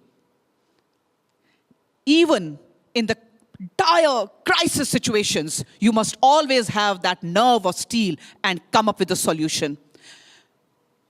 But if the nation demands it out of you, be ready to give that supreme sacrifice. And this is how we are groomed. And this is how the nation first takes this whole color pedagogy to next level. Mr. Arnab Goswami mentioned the funeral rites of Major Sandeep Unnikrishnan. I'll take it on from there, Mr. Goswami. Operation Black Tornado, that was our response to 26/11. When Kasab and company were moving around in the streets of Mumbai with the cocked guns and the Taj burning, the NSG team was ready to board the aircraft on the Palam airport in New Delhi. They started with one mission. As they were airborne, the one mission turned into the 3 missions. Very quickly, the resources were divided. Ammunition, radio sets, you name the equipments they were carrying, the specialized equipment, everything was broken into 3. 3 teams created with depleted manpower resources. There was no clamor for promotion. There was no clamor for leadership role. There was no clamor for who gets what. It was only mission first, nation first. Mid-year, 3 strategies were made. Shabad House had a heliborne op. Trident had a ground op. The NSG men with their masks came. Nation had faith in their black dungarees. The nameless, faceless men with nerves of steel came and did what was expected of them. But when we speak of that red color of Balidan, when Ma Bharti asked for that Balidan from Sandeep Unnikrishnan, he did not flinch a second and he gave the supreme sacrifice. That is nerves of steel and Balidan. And let me put it in a motto for you. That is the motto of our training academies, Veerta or Vivek, where the steel gray color stands for Vivek, wisdom, and color red stands for Veerta. Let me put nation first in another perspective for you. I come from armed forces, so I'm going to speak from that standpoint. Indian Armed Forces is a melting pot of all religions. We do not speak of religion. We do not speak of caste. We do not speak of any state that we belong to. हमारा धर्म एक है, तिरंगा. हमारा काम एक है, तिरंगे की रक्षा, संविधान की रक्षा. And that is why when you see the logo of the joint services, you find the crossed swords of army. You see the anchor of navy. You see the eagle of air force. And on top of it is the lat, the emblem of the government of India. We uphold the Samvidhan. We live, breathe, and die for it.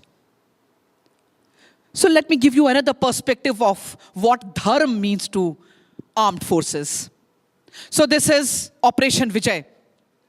We have a common enemy. Now, only for the benefit of those who ask questions, I'm going to give it a religious angle. Otherwise, in armed forces, we do not have religion. We only have Sarv Dharm Sthals. So this so-called, if you give a religion name, a Muslim officer, I think I'm doing a disgrace to him by putting a religion in front of him. Captain Hanifuddin charges on ahead on the enemy, ululating the war cry of the Bihar regiment that says, Bol Bajrang Bali ki Jai. And at the same time, hold your claps, because Indian Armed Forces will need it in a thunderous applause when I finish this. Major Shekhawat from 22 Grenadiers, leading his Jawans with the war cry, Allahu Akbar. You had Paramveer Chakra Manoj Pandey leading his Gorkha troops with brandishing their khokris and saying, Jai Mahakali, Ayo Gorkhali.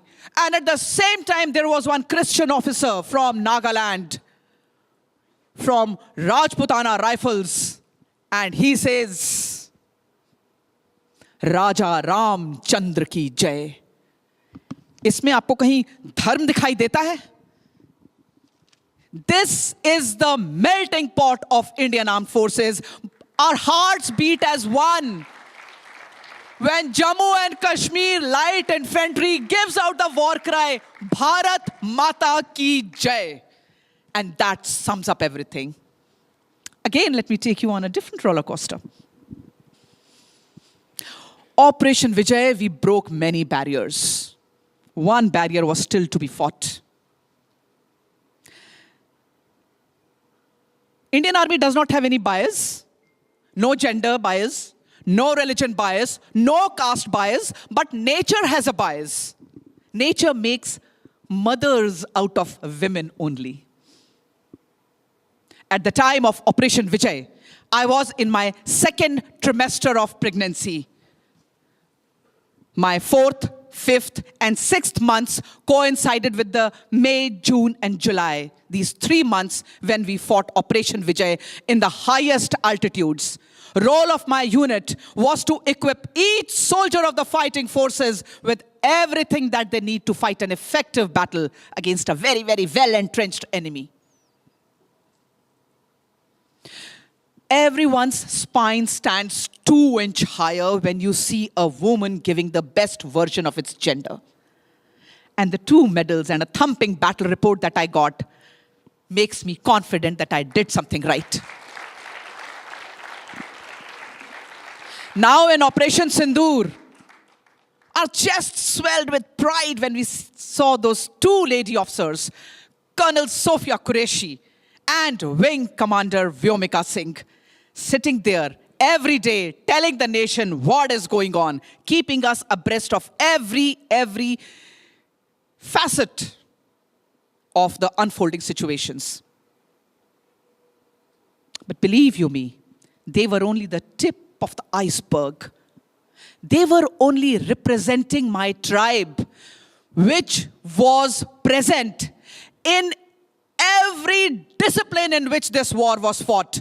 Indian Air Force has fighter pilots on Rafales, MiGs, Mirages. Indian Navy has women officers posted on warships in Arabian Sea and Indian Ocean. We have artillery air defense officers who were taking care of all those drones and also guiding the BrahMos and Pinakas and sending shivers down the enemy's spine with the sheer accuracy of the fire. This is my tribe. And God bless this tribe. Today, the changes of wind are blowing very, very fast. Today, I stand here with all my best wishes, and I will close with the words, जीत की खातिर बस जुनून चाहिए, जिसमें उबाल हो ऐसा खून चाहिए, ये आसमां भी आएगा जमीन पर, बस इरादों में जीत की गूंज चाहिए.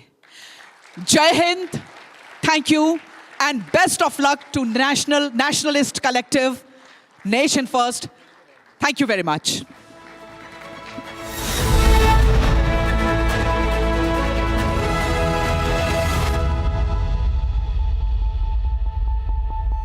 विमल में गुलिस्तां की ये कुछ लजीज फरिश्ते जब साथ घुले तो जी ललचाए और दिल कहे कि स्वाद की इस जुबां में खुद को ऐसा डुबाऊं कि निकल ना पाऊं. विमल की जुबान कुछ है ही ऐसी, मानते हैं ना? विमल बोलो जुबां Kesari.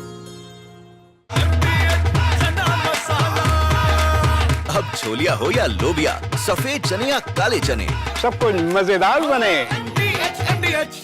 Namaskaram to all. I am delighted to be here, not just because my friend Arnab called me, but also because it's a very different media, a very different atmosphere, a very different inclination about the nation, which, as someone who has been associated with the media for almost 50 years, has not witnessed in recent times. The Indian Express with which was associated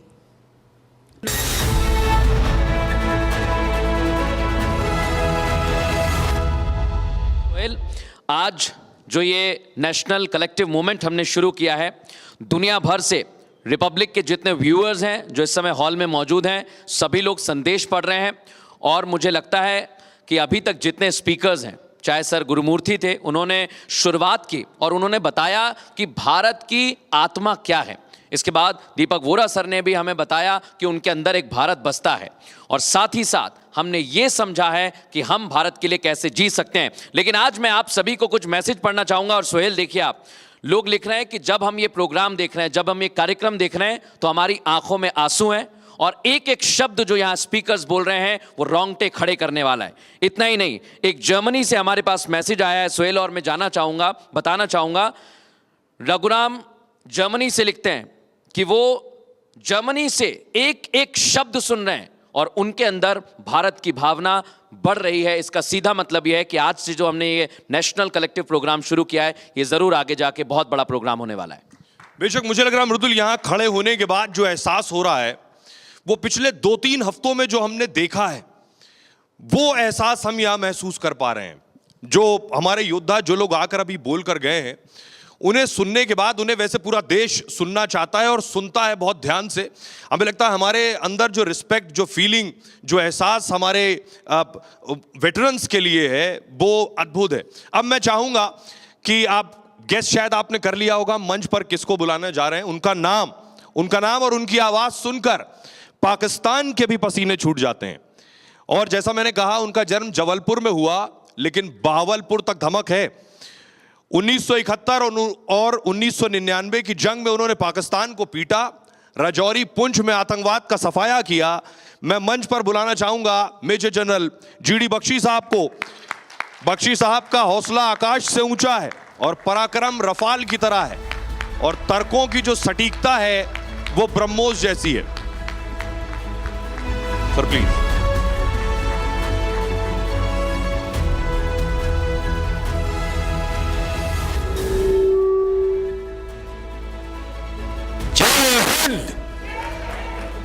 देखिए, जब हम फौज में हमले के लिए जाते हैं तो हमारा परंपरा है कि हम अपना जंगी नारा जो है वो जोर से दहाड़ते हैं, इतना जोर से कि आसमान से पत्थर गिर जाएं और दुश्मन को पता चल जाए, सालों हम आ रहे हैं, वी आर कमिंग। तो मैं ज़्यादातर ये जो ऑडियंस है वो काले बालों वाले हैं, मेरे जैसे सफ़ेद बाल नहीं है, ठीक है। तो मैं देखना चाहता हूँ पहले बार कि नेशनल कलेक्टिव में कितना जोर, ठीक है। मैं एक बार फिर हमारी फौज का जंगी नारा लगाऊंगा और देखता हूँ आप कितनी जोर से दहाड़ सकते हैं। क्या मैं 75 साल का बुढ़ा आपसे ज़्यादा दहाड़ सकता हूँ या आप? Are you ready? Jai Hind! Thank you. ये नारा आपका, ये उद्घोष रावलपिंडी और बीजिंग पहुंच चुका है। Thank you. Ladies and gentleman, I come from the batch of 1971 और मुझे बहुत फख्र है कि हमारा वो बैच था जिसे आज़ादी के 1 महीना पहले कमीशन दी गई, ठीक है। युद्ध के बादल छाए हुए थे, ठीक है। और मार्च में याह्या खान ने अपना क्रैकडाउन किया था बांग्लादेश के अंदर। 1 million women were raped, 3 million Bengalis were killed, and 10 million Bengalis were thrown out into India. Bharat में पटक दिया गया उनको उठा के कि तुम खिलाओ तुम संभालो, ठीक है।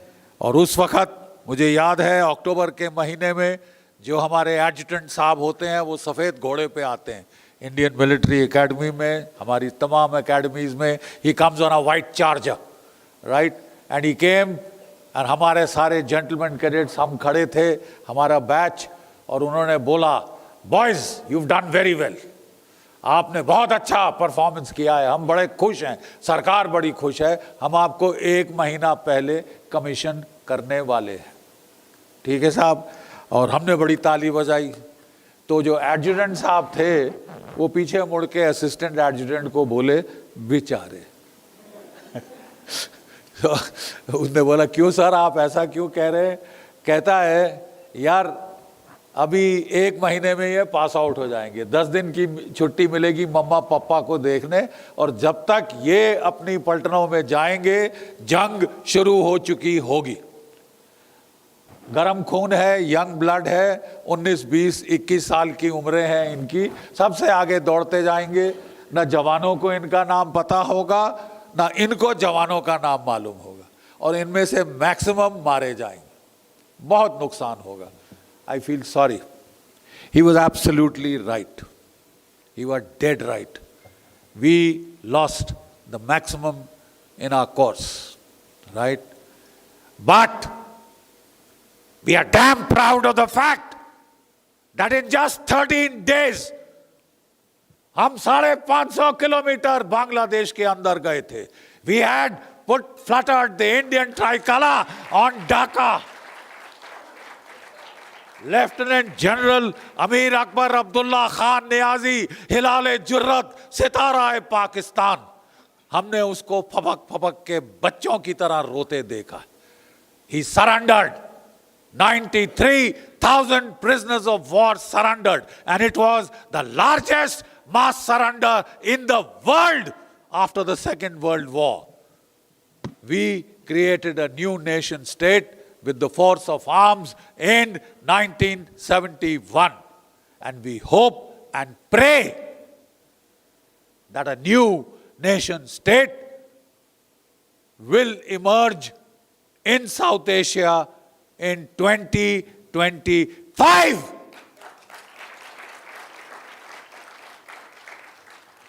In 1971, the time for the birth of Bangladesh had come.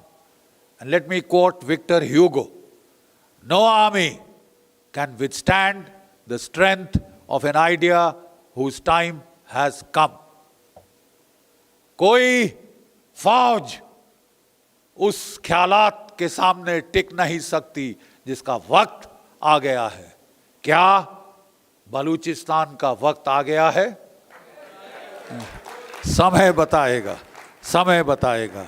I'm very proud to belong to a batch which has one Paramveer Chakra posthumous, second Lieutenant Arun Khetrapal, and one Ashok Chakra posthumous, Colonel NJC Nair, Ashok Chakra, Kirti Chakra, Maranoprant. और कोई batch इस हमारी armed forces में ये नहीं कह सकता कि हमारे पास एक परमवीर चक्र है, एक अशोक चक्र है. देवियों और सज्जनों, मैं बहुत आभारी हूं अर्नब का कि आपने वो चीज शुरू की है जो कई हमारी आज़ादी के समय शुरू हो जानी चाहिए थी. लेकिन कुछ अजीब ही ख्यालात हमारे आए कि साहब हम तो एक शांति के पुजारी हैं, हम अहिंसा के पुजारी हैं, कोई हमारी एक गाल पे चांटा मारे तो हम दूसरी गाल आगे कर देंगे. ठीक है, मैं सिर्फ आपको याद देना चाहता हूं, हाँ शांति हमारी एक परंपरा है, लेकिन एक और परंपरा भी है. हाँ, एक और परंपरा भी है. ऋग्वेद पढ़ा है आपने? नहीं पढ़ा तो पढ़ लीजिए. उसके अंदर द्वादश राजन युद्ध का वृतांत है, उसमें 10 राजन युद्ध का वृतांत है. रामायण किसके बारे में है? रामायण एक युद्ध के बारे में है. महाभारत किसके बारे में है? वो एक युद्ध के बारे में है। लेकिन उसके शांति पर्व का एक वाक्य तोड़ मरोड़ के हमारे देश में चला दिया गया है, अहिंसा परमो धर्म। ये कहां से आया? ये शांति पर्व से आया, ठीक है। लेकिन केवल आपको पहला हिस्सा बताया जाता है। इसका दूसरा हिस्सा क्या है इस श्लोक का मालूम? अहिंसा परमो धर्म, धर्म हिंसा तथा बचा। अहिंसा परमो धर्म है। अरे एक चींटी भी मारो, तुम चलते जा रहे हो, चींटी आ रही तो थोड़ा सा हट के चले जाओ। ये हमारी परंपरा है। We are kind hearted people and thank God for that. लेकिन कई बारी हमारी इस उदारता का, हमारी इस दया का नाजायज फायदा उठाया गया, ठीक है। देखिए 10वीं शताब्दी से लेकर 17वीं शताब्दी तक आपने ज्यूइश होलोकास्ट का तो सुना है। 6 million Jews were killed. Do you know we had a Hindu holocaust in which 100 million Hindus of this country were slaughtered. But it is politically incorrect to talk of it. You can't even talk of it. Look, the Israelis had a holocaust, they learned their lesson. आप Israel को छू के देख, आप 10 मारिए, वो 1000 मारेंगे। 7 अक्टूबर को इजराइल के अंदर 1700 मारे गए। वो युद्ध इजराइल का पलटवार चल रहा है, 2,70,000 तो टपक गए। एंड काउंटिंग, ठीक है। लेकिन ये मत समझिए कि भारत ने ये नहीं सीखा, ठीक है। जो हमारे ऊपर आए थे अफगान, पठान, ठीक है, मुगल, तुर्क, मंगोल, एक के बाद एक कत्लो गारत करने आया। और मुगल साम्राज्य को किसने उखाड़ के फेंका आप जानते हैं? जब मुगल साम्राज्य की जो आतंक है वो सीमा पार कर गया। मेरे ही पुरखे हैं भाई मतीदास, भाई सतीदास। भाई मतीदास को कैसे मारा जानते हैं आप? उसको क्लैंप कर दिया गया, उसे आरे से चीरा गया, अरे सिर से पांव तक चीरा गया। उसके छोटे भाई को तत्ती धड़कती जो है ना वहां देगची में डाल के उबाल के मारा। और उसके तीसरे भाई को लवेटा रुई के अंदर जो कि तेल में डुबी हुई थी और जला के मारा। बन्ना बैरागी को कैसे मारा? अरे कैसे मारा? उसके बच्चे का दिल निकाल के उसको खाने को बोला। Do you understand what has been done to you? Right? तुमको कोई बकवास करने का हक है शांति के बारे में, अहिंसा के बारे में? चुल्लू भर पानी में डूब के मर जाओ, चुल्लू भर पानी में डूब के मर जाओ, ठीक है। लेकिन भारत की सोती शक्ति उस वक्त जागृत हुई। हमारे उत्तर भारत में गुरु गोविंद सिंह जी, उनका उदय हुआ। जो खालसा पंथ था उसका उदय हुआ। दक्षिण भारत में छत्रपति शिवाजी महाराज, उन्होंने मराठा सेनाओं का उदय किया। और पूर्व में जनरल लचित बुरपुखान आसाम में, जो ये आतंकवादी बाहर से आए थे, ठीक है, उनको उखाड़ के फेंका। 100 वर्षों के अंदर मुगल साम्राज्य एक कोतवाली बन के रह गया था लाल किले के अंदर। जानते हैं आप, the British did not free us from the Mughal operation, we freed ourselves. और वो जो इंडियन मिलिट्री रिवाइवल हुआ था इज अ हिस्टोरिक फिनोमेना जो हमारी इतिहास की किताबों में नहीं मिलेगा आपको। But this is the revival. उसके बाद महाराजा रंजीत सिंह आए, जो आज का पंजाब है, जो पूरा पाकिस्तान है, उसने फतेह करी उस इलाके पे महाराजा रंजीत सिंह की फौजों ने। और इंदस पार करके वो अफगानिस्तान में गया, ठीक है। हरि सिंह नलवा का नाम सुना है? वो कहां पे गवर्नर था? जलालाबाद। ठीक है, जनरल जोरावर सिंह का नाम सुना है, उसने लद्दाख पे फतेह करी। फिर 1840 में उसने जाके गिलगिट बाल्टिस्तान पे फतेह करी, जहां फिर फतेह करने की जरूरत है। ठीक है, और 1841 में वो तिब्बत पे चढ़ गया, वो मानसरोवर कैलाश में जाके पहुंचा। एक कंबाइंड टिबेटन चाइनीज फोर्स को उसने वहां पे बुरी तरह से हराया, और उनका झंडा, उनका चीनियों का झंडा वहां पे कैप्चर हुआ, उसको मानतलाई फ्लैग बोलते हैं। आज भी मेरी regiment 4th battalion Jammu and Kashmir rifles के ऑफिसर्स मेस में वो झंडा उल्टा टंगा है। This is the rise of Indian military arms, the rise of the Indian military consciousness, the warrior ethic in India. और फिर अफसोस की बात है, जब मुगलों को हमने परास्त कर दिया तो again we went back to our familiar infighting. हमको समझ नहीं आया कि जो ट्रेड करने के नाम पे आए थे वो हम पे राज करेंगे, हमको आपस में लड़ा पिटा मरा के राज करेंगे अंग्रेज। लेकिन अंग्रेज भी समझ गए इस देश का fighting potential.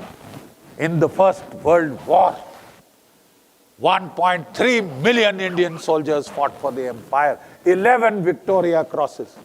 11 Victoria Crosses, you understand? That is the equivalent of the Paramveer Chakra. Second World War, 2.5 million Indians fought against the Germans, against the Japanese, against the Italians, and beat them all. And beat them all, right? And by the end of that Second World War, आज जब गुरु मूर्ति जी बोल रहे थे तो मैं बड़े ध्यान से उम्मीद कर रहा था कि एक नाम और वो हमारी फ्रीडम स्ट्रगल में ऐड कर देते। कौन सा नाम? Subhash Chandra Bose, Indian national army. Let me tell you as a military historian, if you are free today, अगर जिमखाना क्लब के बाहर आज वो बोर्ड नहीं है, Indians and dogs not allowed, भारतीय और कुत्ते अंदर नहीं आ सकते, it is because of a man called Bose and his Indian national Army. Are you aware कि 60,000 की संख्या थी आजाद हिंद फौज की, जिनमें से 26,000 शहीद हो गए। You know, you are better at mathematics than I am as an infantryman. That amounts to 44% of an army laying down its lives. लेकिन इस पूरी कायनात में, इस पूरे हिंदुस्तान में एक पत्थर है जहां उनका नाम लिखा है। There is no war memorial. There is nothing. लड़ के कितना मोदी जी से वो विनती करके, थैंक गॉड नेताजी का स्टैचू आज वहां लगा है जहां किंग जॉर्ज 5 का पुतला होता था। And history has corrected itself. I am sure वो वॉर मेमोरियल भी आ जाएगा। आई एम श्योर वो वॉर मेमोरियल भी आ जाएगा। मेरा कहने का अभिप्राय क्या है? देखिए, मैं कहना चाहता हूं कि हम अच्छे लोग हैं, हम अहिंसावादी हैं, हम दयावान हैं, लेकिन एक दुनिया है हमारे बाहर जो नहीं है। 17 बार पृथ्वीराज ने मोहम्मद गोरी को हरा के भेजा था, और जब 17वीं बार मोहम्मद गोरी की फौजें भाग रही थी, ठीक है, तो उसके सिपाहियों ने बोला, उसके राजपूतों ने बोला, हुक्म खत्म कर दे इनको। तो क्या बोला पृथ्वीराज? अरे भागते को कौन मारता है, जाने 10 सालों को। अगले साल वो फिर आए, और आप जानते हैं कि क्या हुआ पृथ्वीराज के साथ? आप सब जानते हैं। We have to come out of this Prithviraj syndrome. We are soft hearted people. I mean, I am equally to blame. जब ये हमारा तमाशा हुआ पहलगाम का और ये पिटे, तो पाकिस्तान की सेनेट में एक रिटायर्ड मेजर, बुड्ढा, सफेद दाढ़ी, ठीक है, वो कह रहा था, मेरे मौला हमने क्या गुनाह किया है, हे मौला हमने क्या, हमें माफ कर दे। हमें पाकिस्तान को बचा ले। सच्ची 1 मिनट मेरा भी दिल पसीज गया कि शायद छोड़ देना चाहिए इनको, शायद इनको छोड़ देना चाहिए, काफी पिट चुके। उनका एयर मार्शल नूर खान कह रहा था वी कांट डू एनीथिंग, हम पिट गए हैं साहब, प्लीज हैव इट स्टॉप। कहां है अमेरिका, अरे कहां है ये बाकी देश, इनको बोलो रुकवाएं। And he said don't be under any false notions कि तुम हिंदुस्तान की फौज को निपट लोगे। अरे 16 लाख की है फौज, मर जाओगे तुम, let us have cease fire. अरे कोई अमेरिका क्यों नहीं आया? You know this was the bleating, this was the bleating. लेकिन ये पाकिस्तानियों की खास एक फितरत है। वो बोलते हैं ना कुत्ते की दुम, कुत्ते की दुम को आप स्टील की ट्यूब में डालिए, 10 साल रखिए, निकालिए तो ऐसी टेढ़ी मिलेगी आपको। 10 साल रखिए आप तो आपको ऐसी टेढ़ी दुम मिलेगी साहब, क्योंकि इनकी फितरत है कि मार खाओ, दिल नहीं भरता है। आप आराम से ना चैन से जिएंगे, ना किसी को चैन से जीने देंगे। देखिए इस्लाम में फर्क पड़ रहा है। Islam is liberalising, you know where? Saudi Arabia. The Saudi Arabian girls can drive cars, they can study, they are not in a tent anymore. You see, I had gone to Abu Dhabi, Arnab, I had gone to Abu Dhabi just 2 months ago, and wahan pe I was so touched to see the liberalism of the Sheikh. He has permitted the construction of an Akshardham temple, and it is one of the most beautiful temples I've seen. That is in Abu Dhabi. That is what Islam is, you know, how Islam is evolving in Saudi Arabia, the land of its birth. In Arabia, the land of its birth. But in South Asia, we have a new imam. We have a new imam called Mullah Asim Munir. Mullah Asim Munir. और उसकी क्या है साहब, इस्लाम क्या है उनकी definition में? There is a Huntington clash of civilization between the Hindus and the Muslims. They can never live together. They are living together in very good peace and harmony. ठीक है? We are very proud of our Muslims. They are our Muslims. But Pakistan, you are a problem. You are a pain in the bloody neck. And you have always been and you will be till somebody decides to, you know, undo your this tamasha. क्योंकि आप दुनिया भर में बता रहे हैं, you are trying to take Islam back to a time warp in 7th century AD. ठीक है? You are trying to tell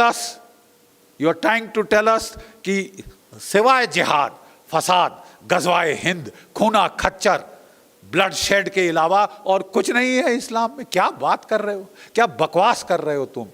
जाके सीख लो सऊदी अरेबिया से, जहां से इस्लाम आई थी साहब। वो पढ़ रहे हैं, वो लिख रहे हैं। They are looking after the economic prosperity of their people. आपका मुल्क, पाकिस्तान का मुल्क फटीचर मुल्क बन गया है। 2 रोज की रोटी नहीं खिला पाते अपने आवाम को, भीख मांगने जाते हो, एक लोन लेते हो, उस लोन को चुकाने दूसरे लोन लेते हो, तीसरे लोन लेते हो। अरे तुम तो डूब रहे हो मेरे आका, तुम तो डूब रहे हो, मर जाओगे तुम इस रेट पे। मूडीज इंटरनेशनल रेटिंग एजेंसी ने युद्ध के पहले पाकिस्तान को कहा था, you can't afford a war, you cannot afford a war, your economy will collapse. ठीक है? $2 बिलियन का इनको एक और जो है इनकी भीख के कटोरे में टपका दिया है इंटरनेशनल मॉनेटरी फंड IMF ने टपका दिया। और पहला क्या काम किया है अर्नब इन्होंने? 14 करोड़ उसमें से मरकज़े सुभान अल्लाह जो कि भावलपुर में इनका हेडक्वार्टर है, उसके कटोरे में टपका दिया है। आपको याद है Osama bin Laden had given $10 million to construct that grand palace, which the Indian Air Force has reduced to bloody rubble. The headquarter in Markaz, in Markaz-e-Taiba, in Muridke has been reduced to rubble. The headquarter of the Hizbul Mujahideen, that big bearded fellow, you could hardly see his face. It has been reduced to rubble. मिट्टी में मिला दिया है. Exact words of the Prime Minister. मिट्टी में मिला दिया है, जमीन दोस्त कर दिया है, पर खच्चे उड़ा दिए हैं तुम्हारे. लेकिन कुत्ते की दुम है साहब, भंगड़े कर रहे हैं. कुत्ते की दुम है, भंगड़े कर रहे हैं साहब. हम जीत गए, हम जीत गए. ओ, आप जीत गए, आप जीत गए. तुम्हें थोड़ा सा टाइम और दीजिए. We know what you are. तुम्हारी फितरत हम जानते हैं. तुम चुलबुली तुम के बगैर बैठ नहीं सकते. तुम फिर चुलबुली करोगे. और हमारे प्रधानमंत्री जी ने एक नई नेशनल सिक्योरिटी डॉक्ट्रिन इनंसिएट कर दी है. Any act of terror will be an act of war. तो ये जो पॉज इन ऑपरेशंस है ना, इससे ज्यादा खुश मत हो, इससे ज्यादा खुश मत हो. ठीक है, खैर मनाओ, खैर मनाओ. शांति मिल गई है, तुम्हें बख्श दिया है, तुम्हें बख्श दिया है अभी भी. लेकिन ऑपरेशन सिंदूर कॉल ऑफ नहीं किया है. Operation Sindoor has not been called off, Arnab. And if you misbehave, you will be doing India a very great favor. You understand what I am saying? अगर आप चुलबुली फिर करते हैं, आप भारत के लिए एक बहुत बड़ा एहसान करेंगे कि you will give us the moral justification to finish the job we had started. To finish the job we had started. I'm very grateful to Arnab for, kick-starting the National Collective. It was an idea whose time has come. And nothing will stop its relentless move forward to every single corner of this country. Every single corner of this country. देखिए, विष्णु चेतना हम अवतारों में मानते हैं. कल की चेतना, कल की supposed to be the avatar who is coming. It is not an individual. It will not be कोई व्यक्ति विशेष की चेतना नहीं होगी. सामूहिक चेतना में जो उत्थान आएगा भारतवर्ष में, वो है कल की चेतना. The consciousness of regeneration, revival, military revival, economic revival, technological revival. And let me tell you in conclusion, our scientists have done us proud. Our scientists have done us proud in this operation. And let me also tell you one more, fact that you can take home. Israel and America have not been able to take out the nuke capability of Iran. They've been talking about it for several years. They've been threatening to do it. They've been making faces. They haven't done it. India has done it. आपने जो उसकी tunnel entrances हैं, ठीक है, Chagai hills में और जो कि किराना हिल्स हैं, उसको ठोक दिया, उसको ठोक दिया है. और वो जो फटे हैं अंदर से, there has been no nuclear explosion. There has been what is called a radiological cook-off, implosion. वो टनल एंट्रेंसेस रेडियो एक्टिव हो गए हैं. Arnab, you cannot get those warheads. You dare not enter that. Dude, what a marvelous solution. What a marvelous solution. And the facts are all out there. We are a very modest people. We don't want to hurt feelings, even at this stage. So nobody has talked about it. But the Prime Minister told Pakistan that your nuclear blackmail will not work any longer. Every word of what he has said is pregnant with meaning and double entendre. Double entendre, double meaning. बच्चों, मैं वो कल हूं जो बीत गया. आप वो कल हो जो आने वाला है. कल, आज और कल, ये हमारी हिंदी भाषा है जिसमें जो कल चला गया और जो कल आने वाला है, उसका एक ही अल्फाज है, कल. I have come to pass on the baton. एक जलती मशाल मैं आपको देना चाहता हूं बच्चों, क्योंकि मशाल असली में जलती है इधर. The best fighting instrument is here. आपके और मेरे दिल में अगर इस देश के लिए वो अगाध प्रेम है, ये मेरी मां है, ये मेरी जननी है, ये जमीन का टुकड़ा नहीं जिसे मैं अपने पांव से हर रोज रौंदता हूं, ये मेरी मां है. And I'll fight and I'll die if I have to. But before dying, I will kill as many of you as I can. As many of you as we can. क्योंकि अगर तुम्हें समझ नहीं आती एक बार, दो बार, तीन बार, चार बार, then we'll do it again and again and again till you understand. You cry, uncle, and you nod sagely. You know, you nod sagely. We will get you to that level. Don't push us. Don't push us. That's what we are telling you. अभी भी कह रहे हैं, ठीक है? क्योंकि हमारी भगवत गीता में लिखा है, महाभारत में लिखा है कि युद्ध जल्दबाजी में नहीं किया जाता. युद्ध के देवता कभी उनको नहीं चाहते जो बहुत इम्पेचुअस होते हैं लड़ने के लिए. लेकिन युद्ध is the last resort. Last resort. Shri Krishna Duryodhan के पास गए थे. दुर्योधन अभी भी आधा दे दे. कहा बिल्कुल नहीं. दुर्योधन 5 गांव दे दे. 5 गांव बिल्कुल नहीं. और फिर क्या बोला Duryodhan?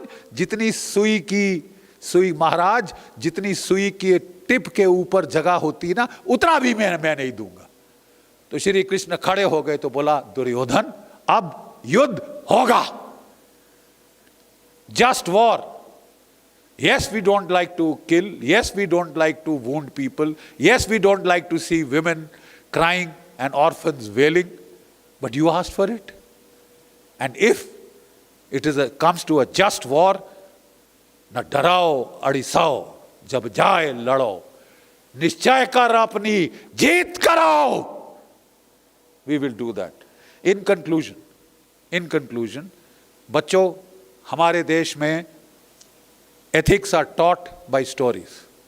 Arnab, can I have your permission to give a small story to the children who are here? हमारे एक मशहूर संत थे स्वामी राम तीर्थ. वो वेदांत के टीचर थे. He went to Japan to give talks on Vedanta. तो एक दिन वो एक आइलैंड में दूसरे गए हुए थे. 4 आइलैंड्स हैं जापान में. वो गए हुए थे. वो अपने होटल जब तक आए तो रात हो चुकी थी. उन्होंने बोला डिनर. बोले साली टाइम ओवर. वो बड़े पंक्चुअल लोग. Time over, no dinner. तो बेचारे भूखे पेट सो गए. सुबह उनको जल्दी जाना था हॉन्शू से होकाकाइडो का आइलैंड. तो वो जल्दी उठे. वो दौड़े नीचे डाइनिंग हॉल. बोले ब्रेकफास्ट. बोले ब्रेकफास्ट स्टार्ट्स एट 7. अभी it is 6, so no breakfast. You have to wait. Punctual people. अब भूखे पेट बेचारे स्वामी जी दौड़े. जो फेरी थी जा रही वाली थी, तो वो टिकट लेने गए. तो बोला what ticket you want, 1 yen और 150. Very interesting story. 1 yen या 150. तो उसने बोला कोई सीट में फर्क? बोले नहीं, नो चेंज इन सीट. बोले 1 yen. तो वो लिए और वो दौड़ के चले और वो बैठ गए और वो फेरी शुरू हो गई. लंबा, इट्स अ लॉन्ग जर्नी. तो दोपहर के 12 बजे they started serving lunch. ठीक है? They started serving lunch. Steaming hot, noodles, Arnab. अब बेचारा स्वामी जी ना रात का खाना खाया, ना सुबह का ब्रेकफास्ट खाया. तो उनके दाएं दिया, पीछे दिया, वहाँ दिया. फिर उनकी लाइन पे आए, उनके राइट वाले को दिया, हाथ बढ़ा के उनके लेफ्ट वाले को दे दिया और आगे. और वो चला गया आगे. He was quite surprised. He was famished. And hunger leads to anger. हम फौज में बोलते हैं hunger leads to anger. ठीक है? तो जब वो वापस आ रहा था, वेटर इसे वेटर मेरा lunch, what about my lunch? तो वो बोलता है what ticket you buy? What ticket you buy? He said 1 yen. Sorry, no lunch with 1 yen. Lunch only with 150. अब स्वामी जी का पारा बेचारे थे स्वामी, लेकिन फिर भी गुस्सा तो आ ही जाता है. तो वो जो है वो he lost his temper. इसे यार मेरे को सपना आना था कि 1 yen में लंच नहीं है, तुमने कोई बोर्ड लगा रखा है वहां पे. How was I to know? मैं तो I have come from India. How do I know that 1 yen में वो है, 150 में I will pay you the extra. Can अभी ला सकते हो? कहते नो, हम तो जितना आया था ऑर्डर हम उतना ही लेके आए हैं. वो कहता है यार what a funny country is Japan, ये क्या वाहियात मुल्क है. और कह के गुस्से में स्वामी जी चिढ़ के ऐसे बैठ गए. ठीक है. He got a tap on his shoulder. Tap tap. He turned around. 13 साल का chubby faced Japanese boy with silken sadhana cut hair coming on his up to his eyes, thick horn rimmed spectacles. Boy, right? And he took his plate of noodles and he just pushed it towards Swamiji and said, eat. Kha. अब वो सक पका गए. The same thing will happen to you. नहीं, it's yours. You paid for it. Thank you. Very kind of you. वो बैठ गए. He felt another tap on his shoulder. He turned. वो जापानी लड़का 13 साल का खड़ा हो गया था. उसका मुंह टमाटर जैसे लाल हो गया था, तमतमा गया था. उसने फिर अपनी जो प्लेट थी वो ली और स्वामी जी के नाक के नीचे रख दी और बोला ईट. अब आप ईट और ईट में फर्क समझते हैं? स्वामी जी ने कहा पता नहीं कराटे जानता हो, क्या जानता हो, कुंग-फू. उन्होंने चुपचाप से प्लेट ले ली और खाना भी शुरू कर दिया. बोला लेकिन साहब आप क्यों कर रहे हैं ऐसा? You know what that boy said? Twice in the last 2 minutes, you have said, what a funny country is Japan. क्या वाहियात मुल्क है जापान. क्यों? क्योंकि तेरे को खाना नहीं मिला ना, तू मेरा खाना खा. लेकिन खबरदार तूने मेरे देश के खिलाफ एक अल्फाज भी बोला. You want to know what nationalism is? This is nationalism. I rest my case. Jai Bharat, Jai Hind.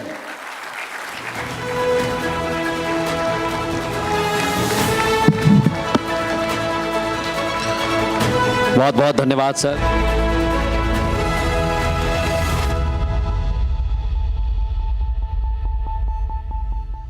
Amity University has one of India's largest merit scholarship programs for brilliant students. Over 9,000 students with 90% plus in their 12th boards are currently at Amity, benefiting from the culture of academic excellence and focus on research and innovation. To be with like-minded students who want to be successful, apply at amity.edu/scholarships. MDH की हल्दी मिर्ची धनिया करे कमाल. ये रंग दे, ये खुशबू दे, ये तीखा, ये कम पड़े. क्या निराला MDH मसाला. विमल में गुलिस्तां के ये कुछ लजीज फरिश्ते जब साथ घुलें तो जी ललचाए और दिल कहे कि स्वाद की जुबान में खुद को ऐसे डुबाऊं कि निकल ना पाऊं. विमल की जुबान कुछ है ही ऐसी, मानते हैं? विमल, बोलो जुबान कैसी. आधे बाउल दही में 4 चम्मच MDH चटनी पुदीना मसाला डाला. स्टर करो, पुदीना चटनी तैयार. MDH चटनी पुदीना मसाला. MDH.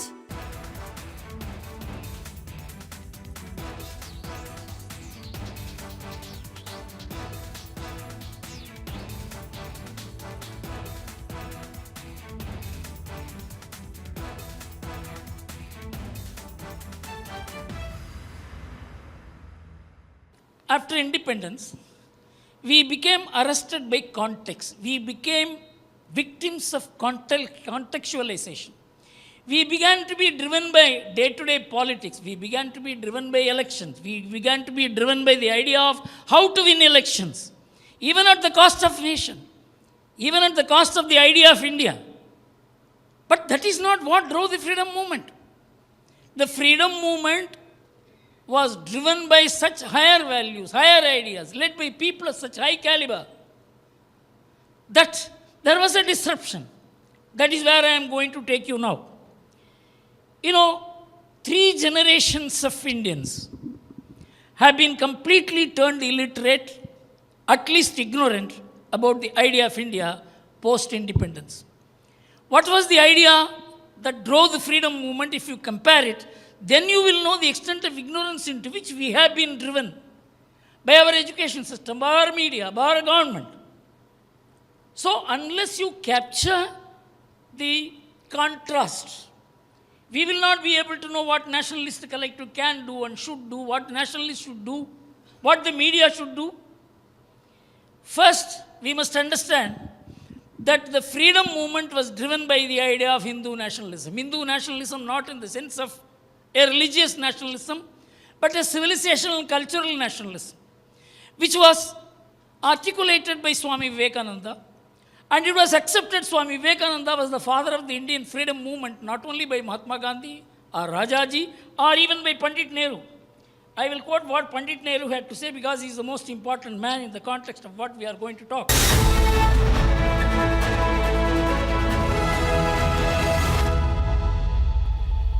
सारे कश्मीर में बड़ा उबाल था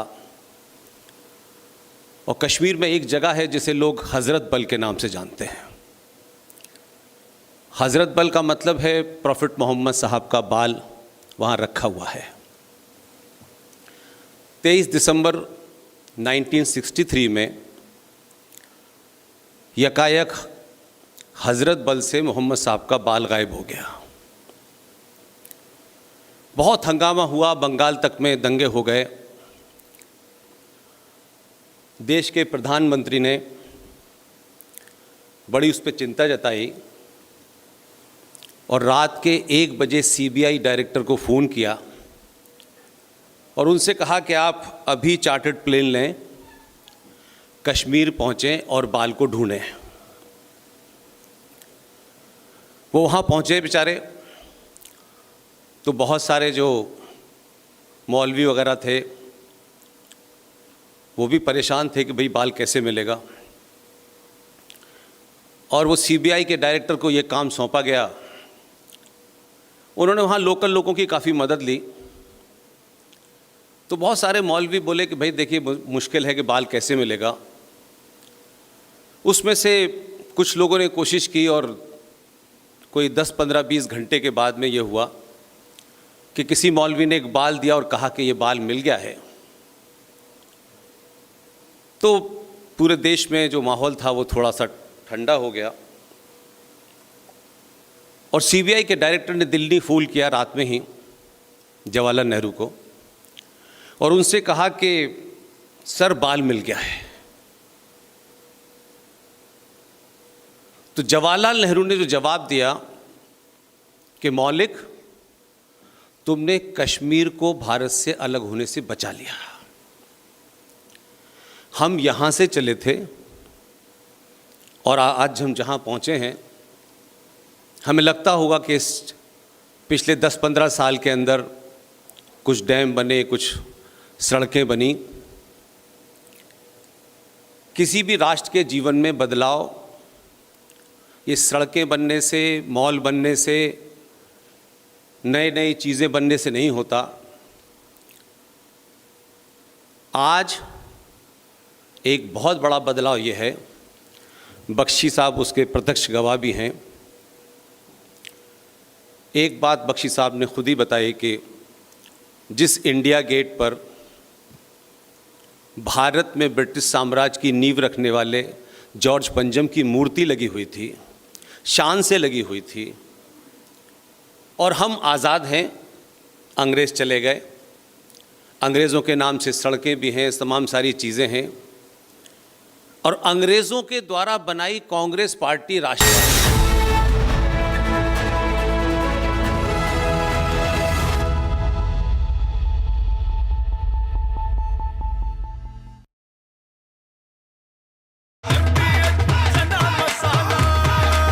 अब छोलिया हो या लोबिया, सफेद चने या काले चने, सब कुछ मजेदार बने। इसको घर पे लगाओगे तो शादी का तो पता नहीं, पर घर पक्का नहीं टूटेगा।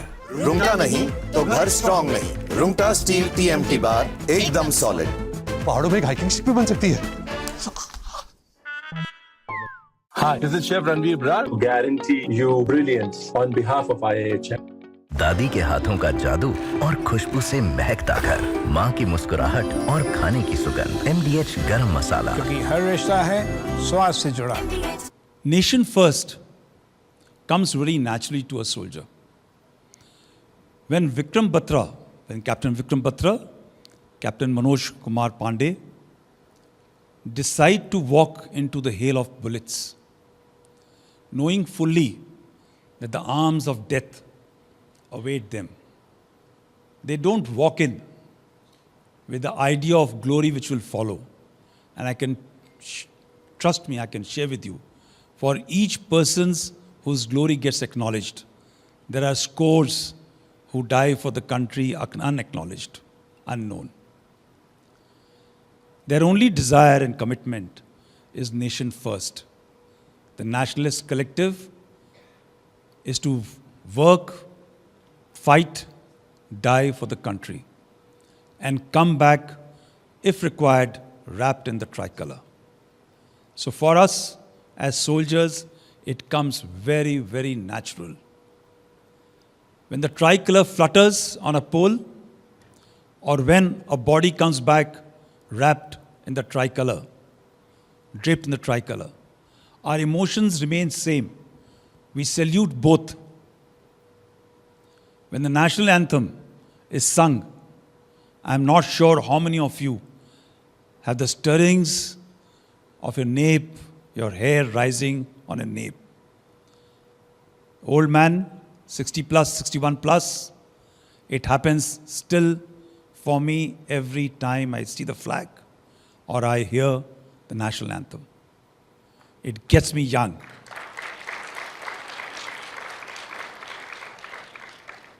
And therefore, my compliments to boss. I'm told that you call boss.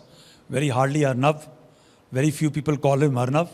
And Republic to have taken on a very contemporary subject of Nationalist Collective. And why do I say this? While it comes very natural to us, the commitment to the nation as first and foremost to everything, to family, to our own personal honor, comfort.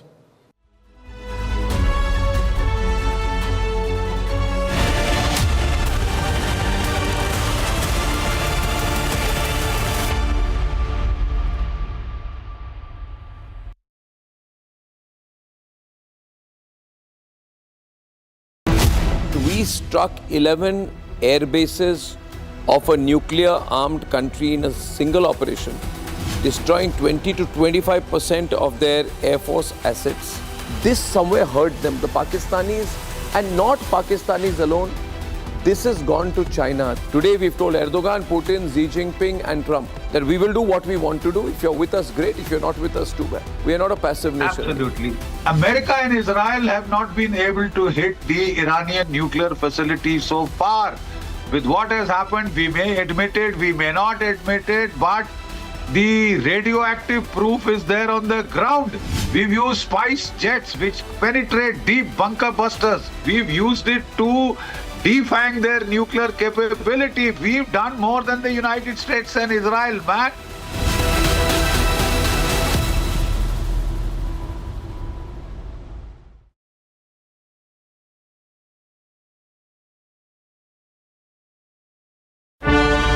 Are we becoming a military superpower, General Bakshi? Yes, with the 5th Indo-Pakistan round, we have shown to the whole world, showcased to the whole world, Arnab, a set of capabilities which are still sinking in. America is shocked, so is Russia.